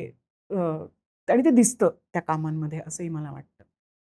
अ, ते मी पण कलाकार म्हणून, अभिनेत्री म्हणून करण्याचा प्रयत्न करत असते. सो अपडेटिंग किंवा सॉफ्टवेअर अपडेट जसं होतं, तसं क्राफ्टचं पण अपडेट होत गेलं पाहिजे आणि कुठेतरी हे माहिती पाहिजे, की फक्त ही 2 शहरं, ही एक हां. आपली स्टेट एवढंच नाहीये जग. म्हणजे मी एक छोटंसं पटकन उदाहरण हो. देते. एक अँटी पॅटर्न नावाचा एक टेक्निक आहे स्पीचमधली. ओके. अ, ज्याच्यामध्ये आता आता बोलताना बघ मी कशी डिस्कनेक्टेड बोलते. आपण दरवेळेला कारण मी विचार करता बोलते ना. हो. एखादं वाक्य मी पूर्ण न करता मध्ये वेगळं काहीतरी बोलते किंवा मी अत्यंत भलत्याच ठिकाणी माझे नॅचरली पॉजेस होतायत बोलताना. हं. म्हणजे बघ असं होतंय ना, जे आपलं बोलताना होतं कारण ती हो. प्रोसेस चालू असते. पण आपण ज्या नाटकात किंवा सिनेमात किंवा स्क्रीनवर बोलतो तेव्हा ते वाक्य लिहिलेलं असतं, ते आपलं पाठ असतं. हं. त्यामुळे आपले पॉजेस, आपले बोलण्याचे पॅटर्न्स, परत त्या कलाकाराचे बोलण्याचे, त्या ॲक्टरचे बोलण्याचे पॅटर्न्स हे पूर्ण ठरून गेलेले असतात. हं, हं. तर ते पॅटर्न्स ब्रेक करता येतील का? तुमच्या रिहर्सलमध्ये की मी बोलताना वेगळंच काय मुद्दाम नाही, अट्टाहासाने नाही, पण ऑर्गॅनिकली मी ते पॅटर्न ब्रेक करून पाहतेय का? हं. हा प्रयत्न मी करते तालमीत. म्हणजे मी माझी जी किंवा नाटकाची तालीम किंवा माझी जी तालीम करते. ते अनेकदा ते वर्क होत नाही सुद्धा, पण ते होतं सुद्धा आणि ते जेव्हा होतं ना, तेव्हा तो अत्यंत खऱ्या अर्थाने वास्तववादी अभिनय होतो. कारण हं. आपण रोजच्या आयुष्यात ठरलेल्या ठिकाणी पॉज घेत नाही. हं. कारण ठरलेलं नसतं आपलं. आपण फ्लोमध्ये बोलत असतो. आपण त्या क्षणी बोलत असतो. पण आपण अभिनय करायला लागल्यावर ते तसंच बोलत जातो. तुला सांगतो, असं होऊच शकत नाही. हं. तशी गरज नाहीये. एक उदाहरण आहे हो. अपडेट करण्याचं. जे मी करायचा प्रयत्न करते आत्ता म्हणून मला ते तर जसं ॲक्टिंगबद्दल बोललं गेलं, थोडंसं रायटिंग डिरेक्शनकडे येतो आणि आधी रायटिंगबद्दल बोलतो. जेव्हा एखाद्या रायटरला किंवा कुठल्याही क्रिएटिव्ह व्यक्तीला एक कुठलंतरी जर्म सापडतो, ज्याला आपण एक बेसिक स्पार्क आयडिया असं म्हणूया. काहीतरी डोक्यात आलं. तर त्याचं आता 10 गोष्टी आल्या आहेत which can that concept can evolve in 10 different things. त्याची एक कॉमिक स्ट्रिपही होऊ शकते. त्याचा एक साधी इमेज होऊ शकते. मीडियम्स खूप आहेत. तर ॲज अ रायटर कुठलीही कन्सेप्ट सुचल्यानंतर एक छोटासा जर्म असते जी ओरिजिनली. त्याचं फ्युचर किंवा त्याचा मीडियम कसा ठरवला जातो? आता 2 गोष्टी आहेत त्याच्यात. तू प्रोफेशनल रायटर प्रोफेशनली तू रायटर म्हणून जेव्हा काम करतोस, तेव्हा अनेकदा तुझ्याकडे काम येतं. म्हणजे अ, कोणीतरी असं म्हणतं, की मला एक फिल्म ही माझी गोष्ट, मला फिल्म लिहून हवी आहे. That's a different thing. पण असं अनेकदा असतं, की एक वेब शो पिच करायचा आहे मला. तर मला तेव्हाच तिथनं सुरू होतं, की वेब शो करायचा आहे. डिफाईन्ड आहे. हां, त्याचं बजेट एवढं आहे. त्याच्यामध्ये आपण एवढेच लोक घेऊ शकतो. हे म्हटल्यानंतर ती जर्नी तशी सुरू होते, की मग कुठल्या चॅनलला आहे, कुठला ऑडियन्स आहे याचा, असा एक एक्सटर्नली त्या गोष्टी तुला ड्राईव्ह करत त्या एका चौकटीत तू बसतोस आणि त्या चौकटीत तुला काहीतरी सुचतं, मग तू लिहितोस. ह्याच्यामध्ये काय तुझं मीडियम ऑलरेडी ठरतं. डिफाईन्ड आहे सगळं. डिफाईन्ड असतं. बाउंडरीज आखल्या. हां. आणि ते प्रोफेशनल रायटर म्हणून अनेकदा तुम्हाला जेव्हा तुमची उपजीविका असते ती, तेव्हा तुम्हाला ते करावं लागतं. नाही मला या फॉर्ममध्ये सुचत नाही, ते म्हणतात घरी जा मग. सुचत नाही तर. हा एक मुद्दा. अनेकदा असं होतं, की आता उदाहरणार्थ मी कथा लिहिल्या आहेत गेल्या 8-10 वर्षात, जे मी आधी कधी लिहिलं नव्हतं. तर मला हे माहिती असतं, की आपल्याला आता कथा लिहायची आहे. आणि कथा हे इतकं वेगळं माध्यम आहे, की अनेक कथांचं ऑडिओ व्हिज्युअल हे होऊ शकतं. पण ती कथा लिहिताना त्याचं ग्रामर वेगळं आहे, त्याचं टेक्स्चर वेगळं आहे. तर एक अत्यंत वेगळ्या प्रकारचा विषय जो कदाचित मी ज्या प्रकारच्या कथा लिहिते, रहस्य कथा पण लिहितात, हॉरर पण लिहितात, ते हो. वेगळं. मी माझ्या अनुभवात सांगते हम्म. की एक अत्यंत त्या अर्थाने काहीतरी ॲबस्ट्रॅक्ट फिलिंग, ॲबस्ट्रॅक्ट म्हणणं येतं डोक्यात, जो बऱ्याचदा एक सर्च असतो, शोध असतो काहीतरी, आणि त्या ॲबस्ट्रॅक्शन मधनं ती कथा हळूहळू हळूहळू जन्म घेत जाते. नाटक लिहिताना असं होतं की काहीतरी एक तुझ्या मनात खूप काळ असतं. हम्म. जेव्हा तुम्ही मला लिहायचं नाटक म्हणून तुम्ही लिहिता, हा बरोबर. लिहायला मला नाटक लिहून हवंय म्हणल्यावर तुम्ही ते लिहितात, त्यामुळे मी त्याविषयी आता नाही, बोलत नाही. नाही. मला काय होतं आहे, हम्म. तर अनेकदा एखादी गोष्ट खूप आत तुझ्या साचत असते, खूप काळ तुला त्याच्याविषयी काहीतरी बोलायचं असतं, तुला नाटक या माध्यमातून ते म्हणायचं असतं, ती तुला त्रास देणारी असते, सुखावणारी असते, तो तुझा आतला शोध चालू असतो. फॉर एक्झाम्पल, जो तुझ्या त्यावेळच्या शारीरिक, मानसिक, भावनिक, सामाजिक, आर्थिक, बायोलॉजिकल, जेंडर रिलेटेड अशा विविध गोष्टींनी ते तुझ्या आत ते असं असं तयार होत असतं. आणि मग एक पॉइंट येतो जेव्हा तुला असं वाटतं की आता हे आय हॅव टू से दिस, हम्म. आणि मग त्या पॉइंटला तुला कंपेलिंग होतं की ह्याचं नाटकच होऊ शकतं, ह्याचं मला नाटक करायचं किंवा मला हे प्रायोगिक नाटक या माध्यमातूनच मांडणं शक्य आहे आत्ता. तर त्याला नाटकाचा रस्ता मिळतो आणि मग तू ते नाटक लिहितोस. माझ्या आता हे OTT हे एक नवीन माध्यम आलेलं आहे. माझ्या बाबतीत एक अशी, आता हा विषय आहे म्हणून सांगते की मी एका OTTचं पिच लिहिलं. ओके. त्याचे प्रॉपर 7 एपिसोड्सचं डिव्हिजन वगैरे सगळं जे करायला लागतात, बायबल जे आपण करतो बरोबर.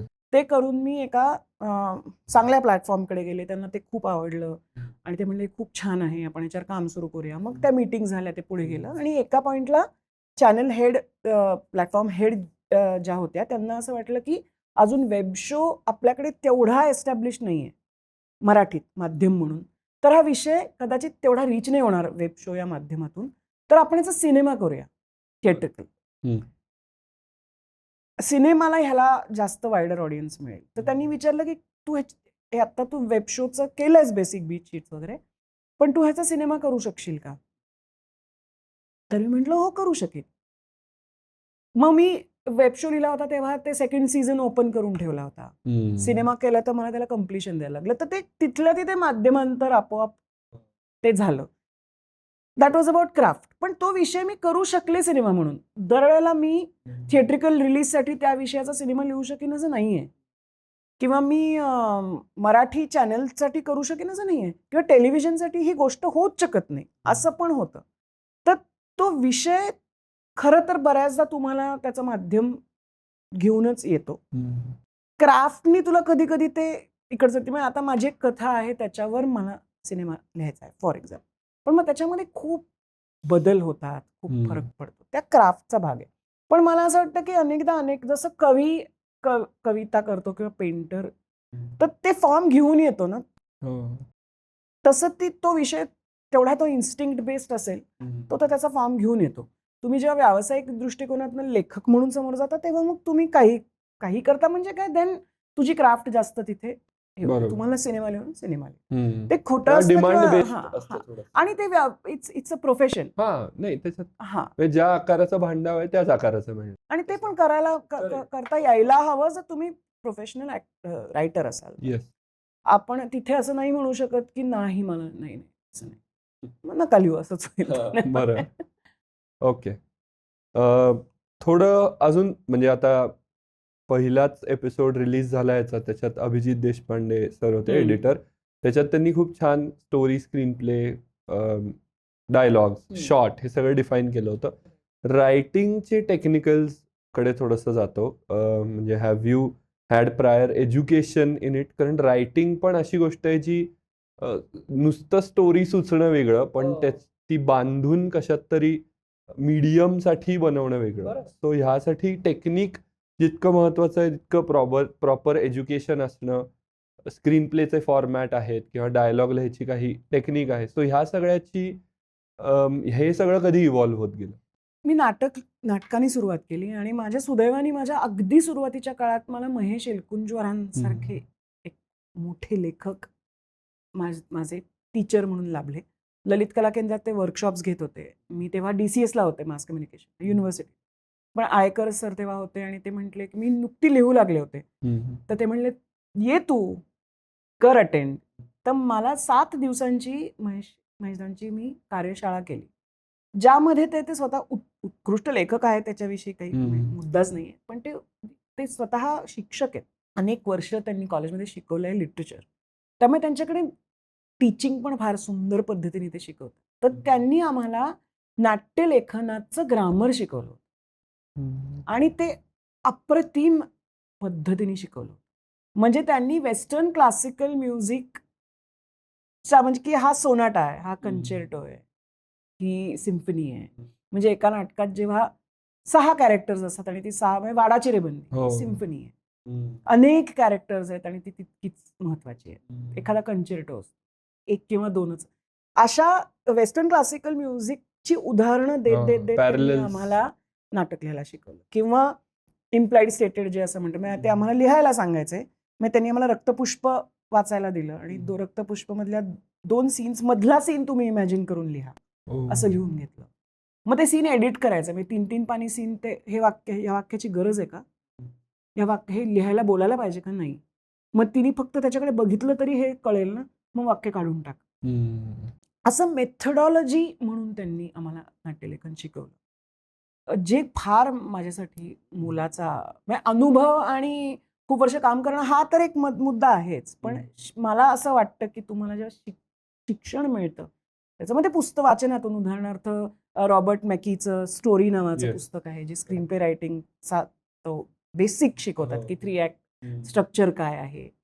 क्रिएटिव्ह रायटिंगवरचं एक पुस्तक आहे लाओस मॅग्रिका असं काहीतरी, ते मी वाचलं.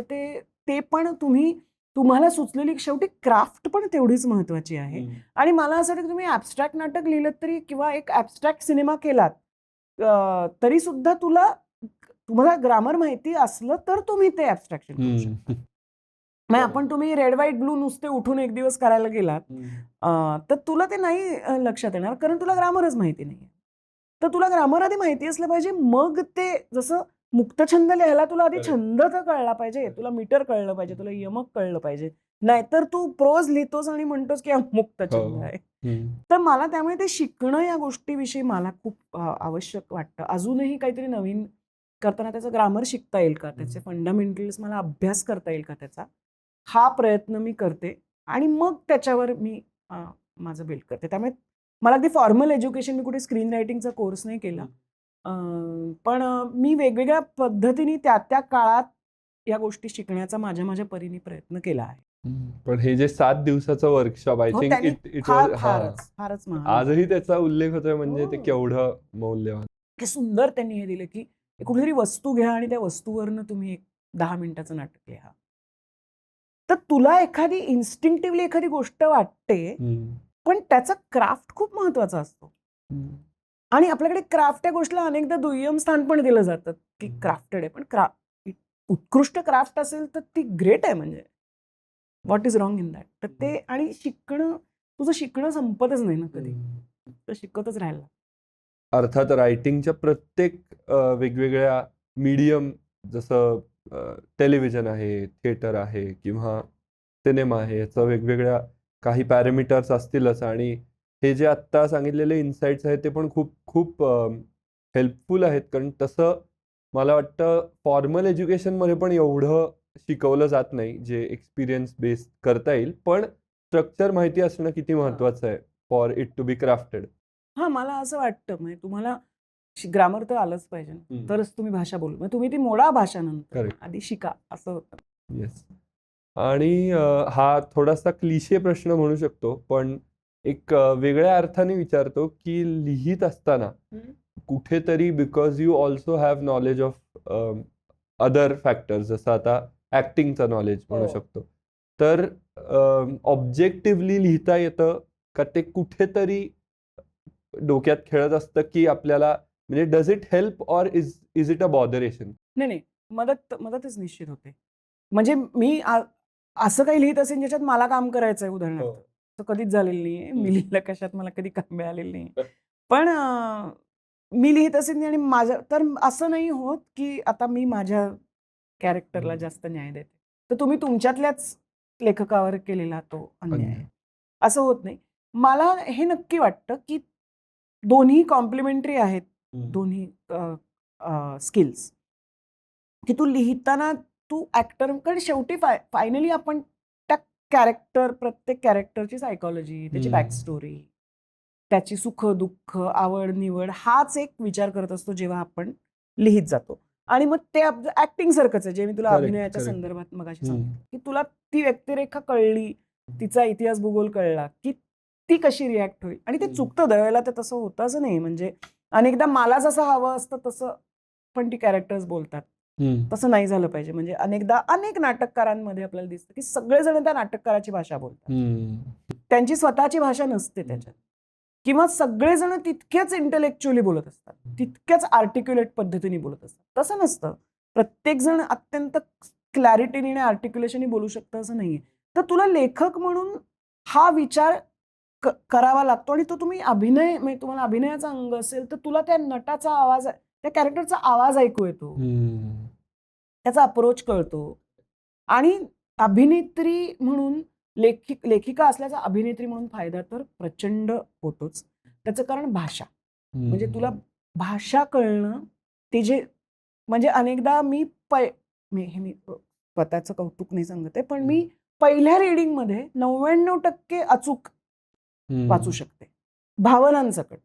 ह्रस्व-दीर्घ तर मी जन्मात चुकणार नाही, पण काय भावना आहेत या कॅरेक्टरच्या, हे मी पहिल्या वाचनात 99% अचूक वाचू शकते, जर ते चांगलं लिहिलं असेल तर अर्थात. तर मला अभिनेत्री म्हणून लेखिका असण्याचा, लेखिका आहे याचा अभिनेत्री म्हणून खूप फायदा होतो. कारण मला भाषा, text, subtext, character arcs, interpersonal arcs हे असे दिसतात चांगल्या पद्धतीने. तर त्याचा फायदा नक्कीच होतो. आणि मला असं वाटतं की दोन वेगवेगळी माध्यमं आहेत फक्त व्यक्त होण्याची, लेखन आणि अभिनय ही. मुळात तुझ्या आत जे तयार झालेलं असतं ते तयार झालेलंच असतं. त्यामुळे हे कॉम्प्लिमेंटरी आहे, एवढं नाही. ओके. थोडा रायटिंगकडनं परत वेगळीकडे प्रिझम फिरवतो. इंडी फिल्म्सबद्दल थोडंसं बोलतो, बिकॉज म्हणजे मी ह्याच्याबद्दल ऐकलंही आहे तुझ्याकडनं आधी, आणि तू कामही केलंयस काही ह्याच्यात, की जसं प्रॉबब्ली आपण म्हणू शकतो की प्रायोगिक नाटक ज्या स्तरावर होतं, किंवा ज्या आयडियाज तिथे आपण एक्झिक्यूट करू शकतो, तशा काही लेव्हलच्या, किंवा ज्या नक्कीच आपल्याला कमर्शियल फिल्म म्हणून लॉन्च नाही करायच्या आहेत, त्याच्यात बजेट हा एक फॅक्टर असेल किंवा मांडणी असेल, तर इंडी फिल्म्सबद्दल ऐकायचं आहे, ओपिनियन, आत्तापर्यंत केलेलं काम ह्याबद्दलचं, आणि त्याला अप्रोच करताना क्राफ्ट वाईज आलेला काही वेगळा अनुभव होता. निश्चित. मला एक तर मुळात इंडी फिल्म या स्पेसमध्ये काम करणाऱ्या लोकांचा प्रचंड आदर वाटतो त्यांच्याविषयी. त्याचं कारण काय, प्रायोगिक नाटक ह्याला तुझी पैशाची इन्व्हेस्टमेंट खूप कमी असते. म्हणजे तू किती, अगदी 50,000 रुपयात पण एक नाटक, उत्तम नाटक करू शकतोस. आणि ते 50,000 रुपये हे आपले रिकव्हर होणार नाहीये, हे गृहीत धरून तू नाटक करू शकतोस. पण तू जेव्हा सिनेमा करतोस तेव्हा त्याच्यातली तुझी तुझी किंवा तू ज्यांच्याकडनं पैसे घेतोस त्याच्यातली तुझी फायनान्शियल गुंतवणूक खूप खूप मोठी असते. अगदी कितीही बेसिक छोटा सिनेमा असेल तरी, हे आपल्याला माहिती आहे. तिथे तुला क्रिएटिव्ह स्वातंत्र्य मिळतं, कारण तुला जे हवंय ते तुला हवं तसं तू सांगू शकतोस. पण तेवढेच तुझे रिकव्हरीचे मार्ग आणखी नॅरो होत जातात. तरी सुद्धा आपल्याला जे म्हणायचंय ते म्हणून ते सिनेमे करणारे दिग्दर्शक चांगले आहेत. आणि आदित्य कृपलानी हा माझा मित्र आहे, जो ज्याच्याबरोबर मी 10 वर्षापूर्वी 10+ इयर्स टिकली अँड लक्ष्मी बॉम्ब नावाचा सिनेमा केला, जो त्यांनी स्वतः, तो निर्माता होता, तो दिग्दर्शक होता, लेखक होता, सगळंच त्यांनी केलं होतं. आणि त्याची पत्नी, त्या दोघांनी ते केलं होतं. आणि त्यांनी एक अत्यंत पॅशन ड्रिव्हन युनिट बांधलं होतं. आणि तो वेगळाच विषय होता. मुंबईत रस्त्यावर ज्या वेश्या व्यवसाय करतात, स्ट्रीट प्रॉस्टिट्यूट, त्यांच्या विषयीचा तो सिनेमा होता. आणि त्या कशा एकत्र येऊन एक क्रांती घडवतात, जिथे ते त्यांचं प्रोटेक्शन, त्यांची सेफ्टी, त्यांची कशी एक सिस्टरहूड आणि त्यांचं कसं एक युनियन तयार होतं. फारच फारच छान विषय होता. तर त्यांनी त्याला हवा त्याच्या कन्व्हिक्शननी तो सिनेमा केला. तो सिनेमा नेटफ्लिक्सवर होता जवळजवळ 2-3 वर्ष. आणि मला असं वाटतं त्याच्यामध्ये त्या मेकरची कन्व्हिक्शन, मेकरचं त्याच्याविषयी असलेली पॅशन आणि त्या विषयात जे खूप स्ट्रॉंग पोटेन्शियल असतं, ज्या अट्रॅक्शननी प्रायोगिक नाटकाकडे लोक ओढले जातात. आणि तो एक शोध असतो, शोध, आणि त्या शोधासाठी त्याच्या बाजूबाजूला ही माणसं जमा होतात. त्यांनी म्हणजे ऑलमोस्ट अख्खं युनिट मुलींचं होतं, विमेन. आणि आमचे cinematographer, editor, they were all women. आणि त्यांनी त्याच्या त्याच्या पॅशननी, त्याच्या कन्व्हिक्शननी तो सगळा, आणि नवीन नवीन यंग मुलं होती, आणि तो गेली 10 वर्ष हेच करतोय. 6-7 सिनेमे केले आहेत. ते सिनेमे म्हणून एखादा चांगला आहे, एखादा तेवढा चांगला नाहीये, हे होऊ शकतं, पण तो त्याच्या कन्व्हिक्शननी काम करतो आहे. आणि त्याच्याबरोबर येणारे जे डाऊनफॉल्स आहेत ते त्या म्हणजे त्या चिकाटीनी आणि ह्यानी तो ते करतो. त्यांनी नवाजुद्दीन सिद्दीकी बरोबर केलेली फिल्म आत्ताच रिलीज झाली, ती खूप सुंदर फिल्म आहे. पण त्याच्यामध्ये ज्याला थिएट्रिकली ज्या सिनेमे चालतात तो एलिमेंट खूप नाहीये, पण त्यांनी ती केली आहे. तर मला असं वाटतं की इंडी फिल्मवर विश्वास टाकणारे जास्तीत जास्त लोक जर आपल्याला मिळाले तर सिनेमा वेगळ्या पद्धतीने काहीतरी शोधू शकेल, पाहू शकेल. कारण तू जर उद्या तू म्हणलास मला सिनेमा करायचा, तुझ्यावर 5-6 कोटी कोण लावणारा कोण असेल, पण तरी तुला म्हणायचं आहे काहीतरी आणि तुला तुझ्या कन्व्हिक्शननी म्हणायचं. मग शॉर्ट फिल्म्सचा हे की तुलनेने इन्व्हेस्टमेंट कमी असते, तुला एक्सप्लोअर करून बघता येतं, आणि आता शॉर्ट फिल्मला वर्ल्ड वाईड एक खूप मोठा प्लॅटफॉर्म पण मिळतं. म्हणजे त्याच्याकडे एक पूर्वी कसं होतं की सिनेमा करता येते म्हणून शॉर्ट फिल्म केली असं व्हायचं, किंवा छोटी 3 मिनिटाची गोष्ट. म्हणजे शॉर्ट फिल्म हे माध्यम म्हणून आता सगळीकडे त्याला एक प्लॅटफॉर्म मिळतो आहे. किंवा उमेश सारखा मोठा दिग्दर्शक आहे जो शॉर्ट फिल्म मेकिंग विषयी शिकवतो आहे, तर त्याच्याकडे एक स्वतंत्र माध्यम म्हणून जेवढं आपण मी पण अनेक शॉर्ट फिल्ममध्ये काम केलं आणि त्याच्यामध्ये मला तेच जाणवलंय की काहीतरी नवीन वेगळं शोधायचं आहे. काहीही शोधायचं असेल तर मला ते खूप मनापासून करावंसं वाटतं. मग ते उद्या धर्माबरोबर असेल तर धर्माबरोबर करू. इंडिपेंडंट फिल्म उद्या तुला काहीतरी करायचं तर ते तुझ्या बरोबर असेल. पण हा शोध, आणि मला असं वाटतं त्या कलाकाराला तो शोध आवश्यक आहे. म्हणून इंडी फिल्म्स हा जसं प्रायोगिक नाटक आहे तसं इंडी फिल्म्स आहे. तो आत्ता बोलताना प्रायोगिक नाटकाचाही उल्लेख झाला आणि आपण थिएटरबद्दल बोलतोच आहोत मगाचपासून.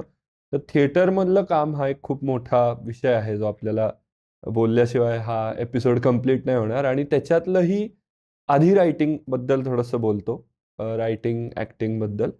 तर एक खूप इंटरेस्टिंग जर्नी आहे किंवा टॉपिक आहे ज्याच्याबद्दल मला फक्त ती टर्म सांगून पुढे तुझ्याकडनं ऐकायला आवडेल, विच इज क्रॉस रोड्स. थोडं ज्याच्यात इंट्रा कंट्री किंवा कल्चरल एक्सचेंज रायटिंग मधला म्हणू शकतो आहे. त्याबद्दल प्लीज सांग. एक ग्रिप्स थिएटर नावाची मूव्हमेंट आहे, म्हणजे एक थिएटर आहे जे 60च्या दशकात जर्मनीत सुरू झालं. त्याच्यामध्ये लहान मुलांसाठी थिएटर, आपण थिएटर म्हटलं लहान चिल्ड्रन्स थिएटर म्हटल्यावर जो एक पर्या, भूतखेतं, एक लार्जर दॅन लाईफ सेट, असे ग्रँड कॉस्ट्युम्स, हे मी जर्मनीतला रेफरन्स सांगते. त्यातनं ग्रिप्स थिएटरनी चिल्ड्रन्स थिएटरला बाहेर काढून मुलांना रोजच्या जगण्यात जे प्रश्न पडतात, त्यांच्या रोजच्या भावविश्वात जे मुद्दे आहेत, जे प्रश्न आहेत, जे स्ट्रगल्स आहेत, त्याच्याविषयी नाटक करायला सुरुवात केली. आणि ते समीप रंगमंचावर, ग्रँड सेट्सवरनं इंटिमेट थिएटरवर, अरिना थिएटर सारख्या स्मॉल स्पेसमध्ये आणलं. आणि ते खूप जर्मनीत ते लगेच अप्रिशिएट झालं. आणि 86 साली डॉक्टर मोहन आगाशांनी ही मेथडॉलॉजी, हा विचार आणि ती नाटकं पर्यायाने भारतात आणली. आणि 86 सालापासून ग्रिप्स थिएटर मूव्हमेंट भारतात आणि प्रामुख्याने पुण्यात अनेक वर्ष चालू आहे. श्रीरंग गोडबोल्यांनी ती क्रिएटिव्हली ती सुरुवातीच्या काळात, अजूनही, पण म्हणजे सुरुवातीला तो नाटकं लिहायचा, दिग्दर्शित करायचा, अशी ती सुरू झाली. आणि माझा प्रेक्षक म्हणून संबंध आला मी 7 वर्षाची असताना.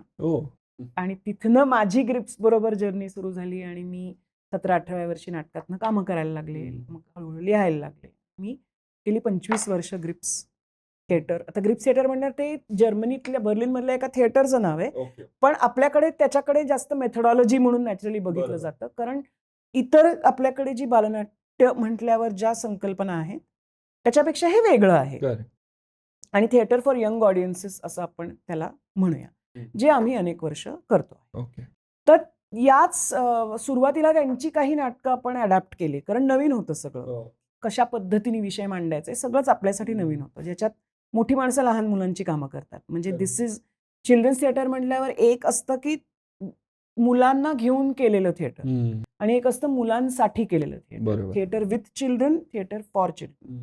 हे तर थिएटर फॉर चिल्ड्रन आहे, ज्यात लहान मुलं काम करत नाही, मोठी माणसं लहान मुलांची कामं करतात. पण मुलांना केंद्रस्थानी ठेवून ही नाटकं केली जातात, आशय आणि मांडणी दोन्हीच्या संदर्भात. तर पहिली काही वर्ष आपण त्यांची नाटकं रूपांतरित केली, अडॅप्ट केली आणि साधारण 96 सालापासून आपण आपली नाटकं स्वतंत्रपणे, आपले विषय आणि पूर्णपणे आपण लिहिलेली, आपण दिग्दर्शित केलेली नाटकं आपण करतोय.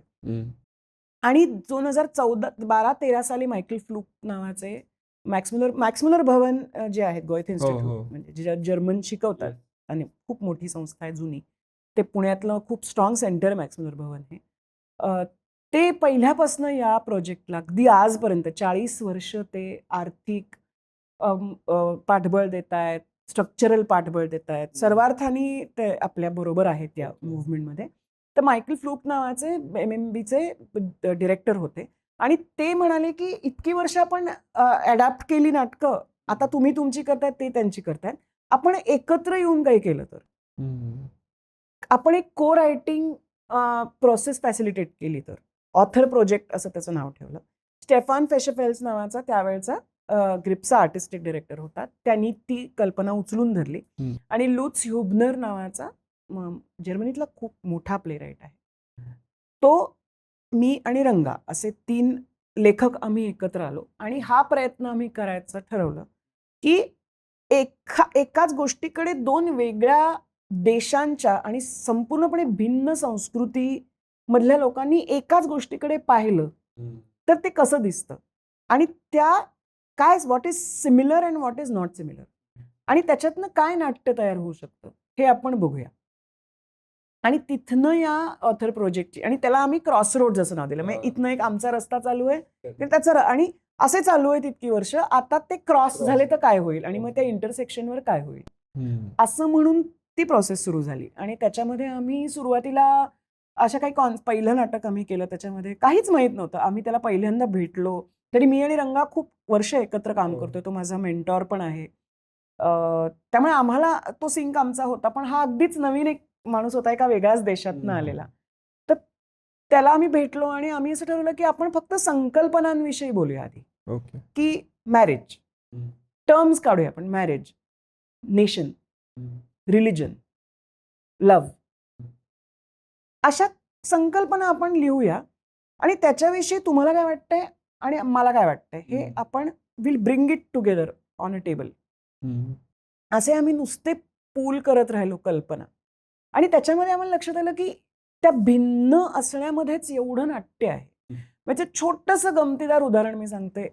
एकदा जर्मनीचा एक ट्रूप आला होता 2000 साली इथे नाटक करायला, आणि त्यांच्यासाठी आम्ही एक पार्टी ठेवली होती आणि ते पार्टीला सगळे आले तेव्हा 2 गोष्टी झाल्या. म्हणजे त्यांच्याकडे आल्या आल्या आधी जेवतात लोक, म्हणजे लवकर जेवतात ना ते, तर ते 7-7:30ला आधी जेवतात आणि मग ते ड्रिंक, मग ड्रिंक नॉट ड्रिंक और व्हॉट एव्हर, म्युझिक ऐकता अमुक तमुक, ते आम्हाला एवढं माहीत नसतं आपल्याला. किंवा त्यांच्याकडे पार्टी असेल तर कॅन्डल्स लावतात, एक मूड लाइटिंग करतात आणि पार्टी संपते तेव्हा ते दिवे लावतात. अच्छा. आणि आम्ही जिथे एका स्पेसमध्ये तिथे ट्यूबलाइट्स लागल्या होत्या सगळीकडे, तर त्यांना आल्याला असं वाटलं की संपली की काय पार्टी.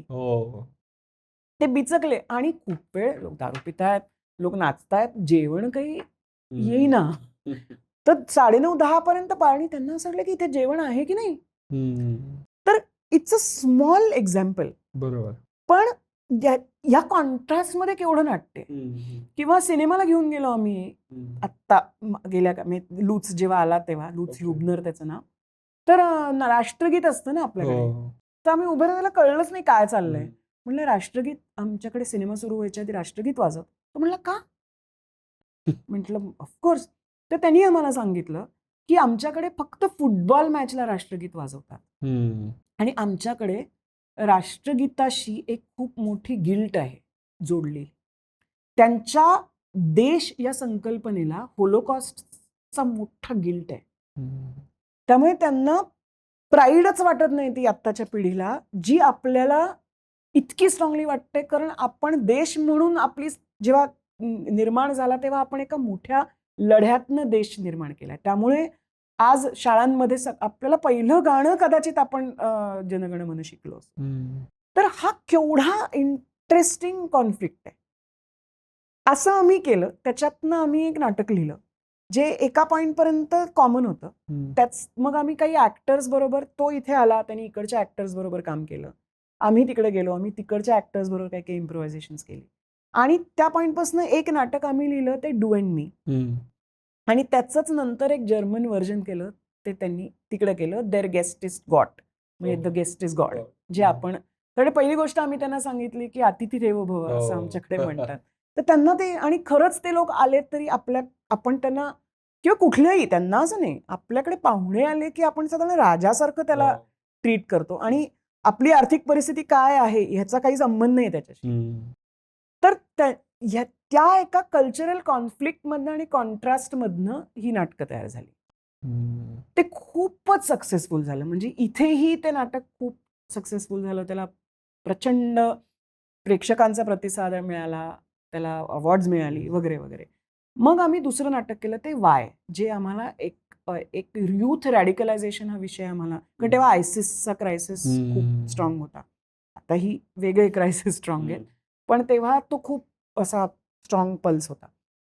तर यंग मुलगा 14-15 वर्षाचा रॅडिकलाइज अतिरेकी होतो कसा, ह्याचा शोध घेऊया असं म्हणून आम्ही एकत्र चर्चांमधनं एक ड्राफ्ट केला, ज्याचं एक मराठी व्हर्जन आम्ही केलं, एक जर्मन व्हर्जन त्यांनी केलं.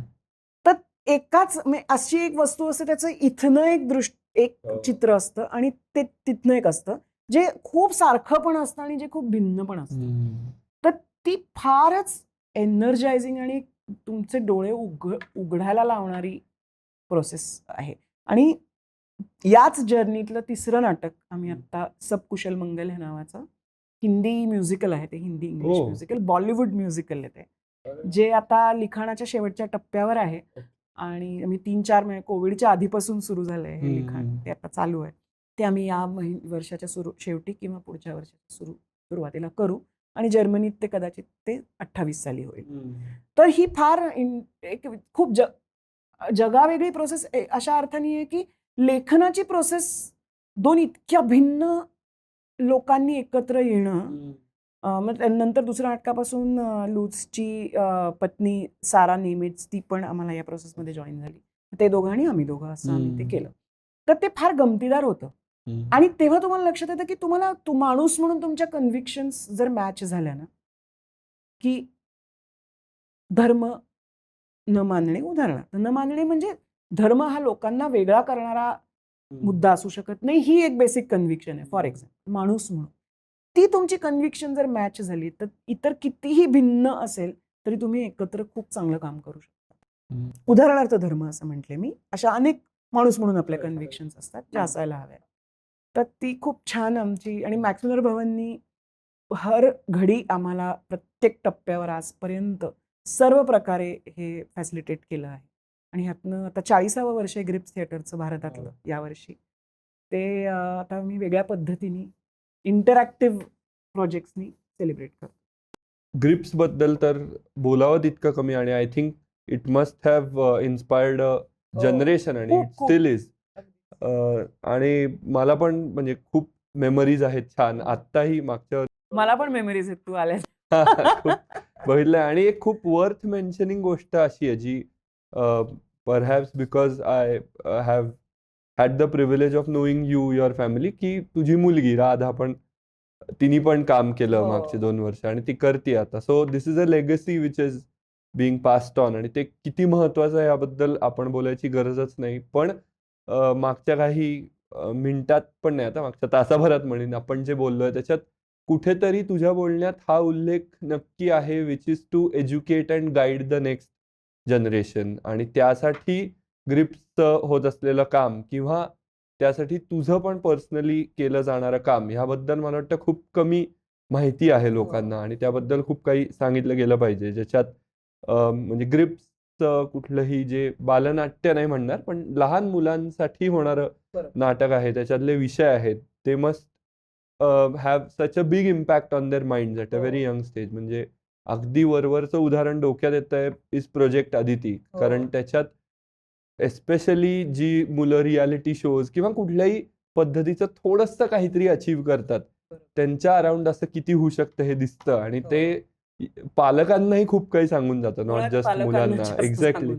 सो त्यातला जरी आत्ताच्या मुलांना के-पॉप पासून म्हणजे जगातलं सगळं एक्सपोजर आहे. पण तरीही आजही मुलं, पालक हे बघायला येतायत. त्याचा अर्थच आहे ते आजही रिलेव्हंट आहे आणि लोकांना तितकं रिवॉर्डिंग आहे. अशा पद्धतीचं काम करत राहण्यामागची काय सायकॉलॉजी आहे? आणि मध्यंतरी आपणच बोलत असताना I heard a term from you which was devising a play. हो. तर त्याबद्दलही ह्याच अनुषंगाने ऐकायला आवडेल.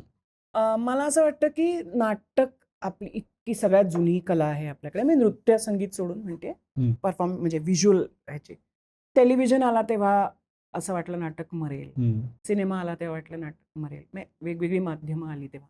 आता AI मुळे असं वाटतं की पण अनुभव हा आहे की लाईव्ह एंटरटेनमेंट प्रत्यक्ष बघायला मिळणं हे खूप महत्त्वाचं आहे. हं. म्हणजे कोविड नंतरचा आमचा अनुभव आहे की कोविड नंतर आम्ही मे महिन्याच्या सुट्टीत सलग 15 दिवसाचा नाट्य महोत्सव करतो. हं.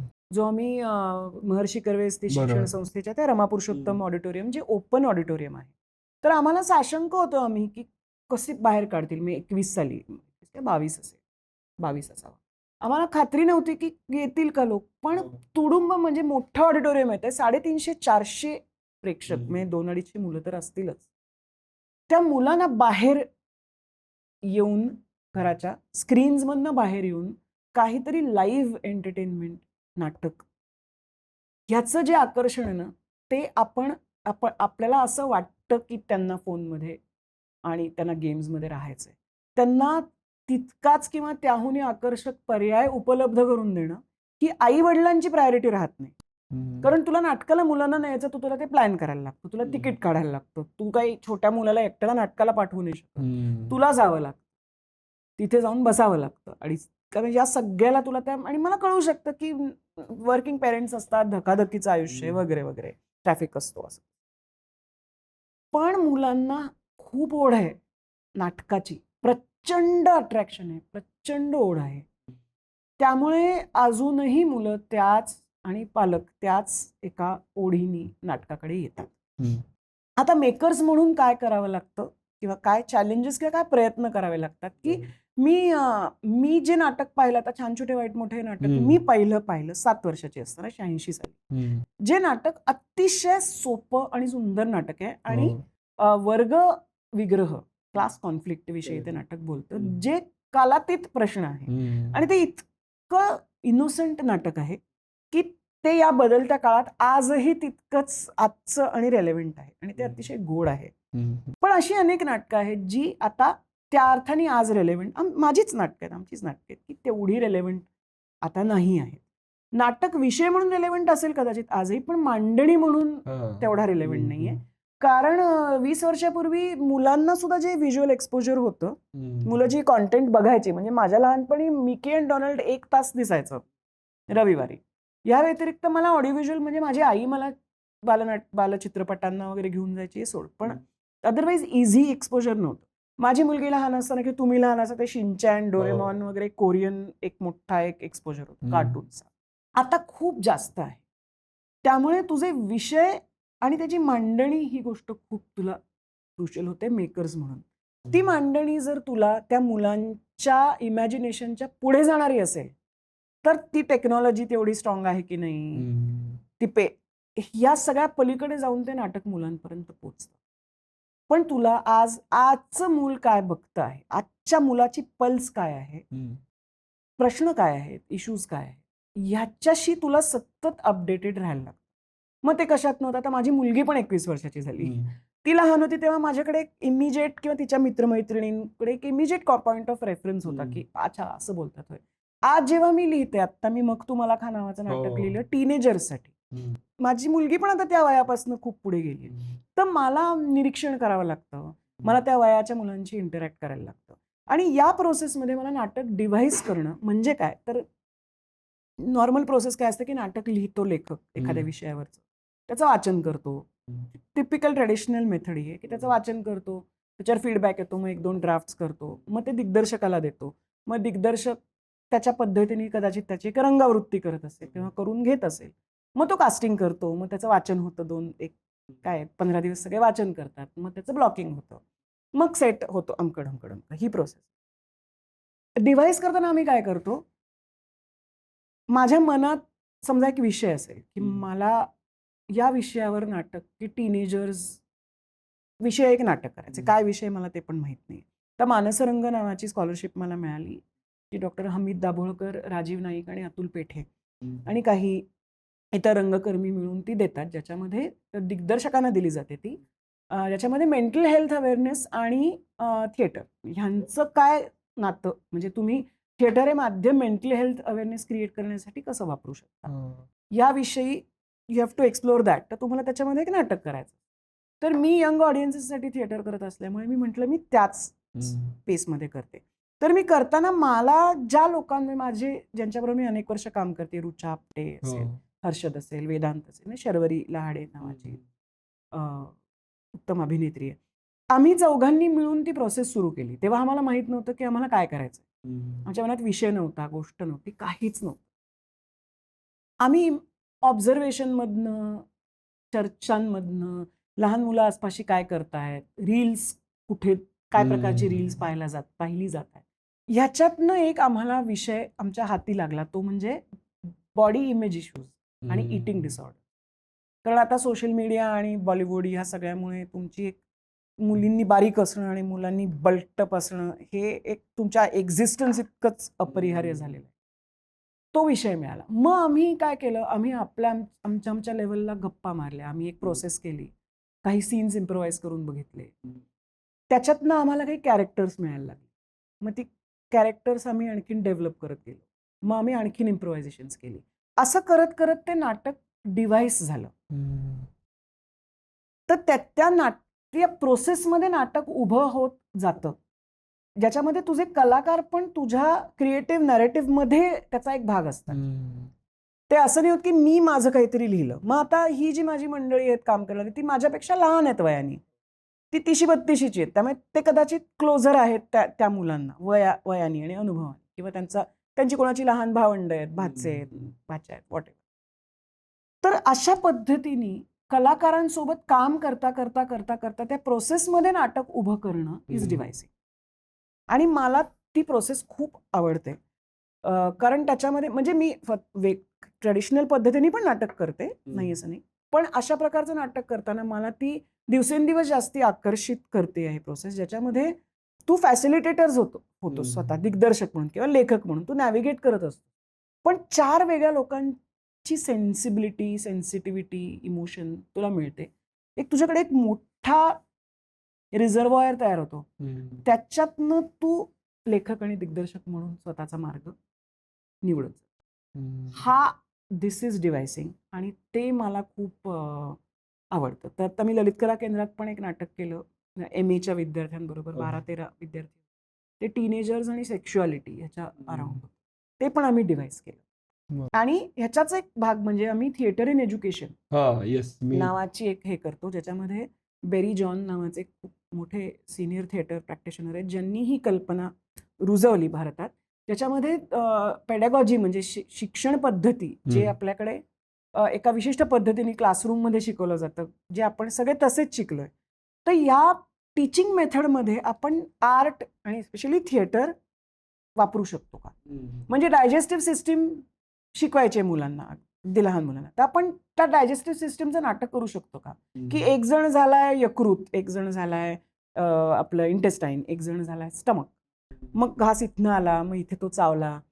ते जेव्हा तू नाटक म्हणून त्यांच्यासमोर प्रेझेंट करतोस तेव्हा त्यांना ते पटकन कळतं आणि शिकण्याची प्रोसेस अत्यंत आनंददायी होते, जी आपल्याला कोणाला नाही मिळत. फार क्वचित लोकांना मजा आली आहे वर्गात. तर ते TI नावाची एक मेथड आहे, जी आम्ही अगरतळ्याला नॅशनल स्कूल ऑफ ड्रामाचे TI स्कूल आहे. म्हणजे तिथे ते टीचर्स येतात विद्यार्थी म्हणून, वेगवेगळ्या भागात काम करणारे भारताच्या, आणि जे लहान मुलांचे शिक्षक म्हणून काम करतात त्यांना घेऊन आम्ही थिएटर तुम्ही कसं वापरू शकता एज्युकेशन पेडॅगॉजीमध्ये, हे आम्ही त्यांना ग्रिप्स मेथडॉलॉजीच्या माध्यमातून शिकवतो. आणि तिथे आम्ही त्या लोकांबरोबर दरवर्षी एक वेगळं नाटक स्क्रिप्ट डिवाईस करतो. मग आमच्यापैकी कोणीतरी दिग्दर्शक, राधिका इंगळे असतील, प्रमोद काळे असतील, हर्षद वेदांत असतील, ते जाऊन तिथे नाटक बसवतात. असं आम्ही 8 वर्ष केलं. तर हे आता आणि अनेक शाळांमध्ये आता NEP आणि या शिक्षणाकडे बघण्याची हळूहळू जी दृष्टी बदलतीये, त्याच्यात आता थिएटर किंवा आर्ट्स म्हणजे डान्स पण वापरतात, म्युझिक पण वापरतात. मला थिएटर माहिती आहे म्हणून अशा पद्धतीचे प्रयोग आता खूप चांगल्या पद्धतीने सुरू होत आहेत. आणि I think it's a big and a very important change in the pedagogy. I think theatre in education खूप महत्वाचं आहे, with a lot of background, की आजकाल मुलांचा अटेन्शन स्पॅन म्हणजे ऑडियन्सेसचा पण केवढा कमी होत चाललाय. पण टू सम इट अप, एवढे वेगवेगळे मुद्दे आपण कव्हर केले मागच्या आय थिंक 1 तासाहून जास्तीच झालं असेल. पण खूप फॉर्मल वाटेल थँक्यू म्हणलं तर, पण I would just say thank you for the educational part जो मला मिळाला आत्ता कॉन्व्हर्सेशन मधनं. आणि खूप काही राहिलंय खरं बोलायचं, पण I am sure there will be an episode 2 in the years to come. So आपण याबद्दल राहिलेले मुद्दे नक्की कव्हर करू. I hope you also got to. हो, म्हणजे मला वेगळ्या विषयांवर, कारण काय तर अभिनेत्री म्हणून तुमचं काम सतत लोकांसमोर येत असतं, हो. ते माहिती असतं. पण त्या व्यतिरिक्त पण मी खूप काय काय करते, ते ह्या निमित्ताने लोकांपर्यंत आणण्याची संधी मिळाली. त्यामुळे Yes. तुझेही आभार. आणि आपण बोलूच. Pleasure is hours. So thank you so much. Thank you. And भेटूया नेक्स्ट एपिसोडमध्ये. थँक्यू.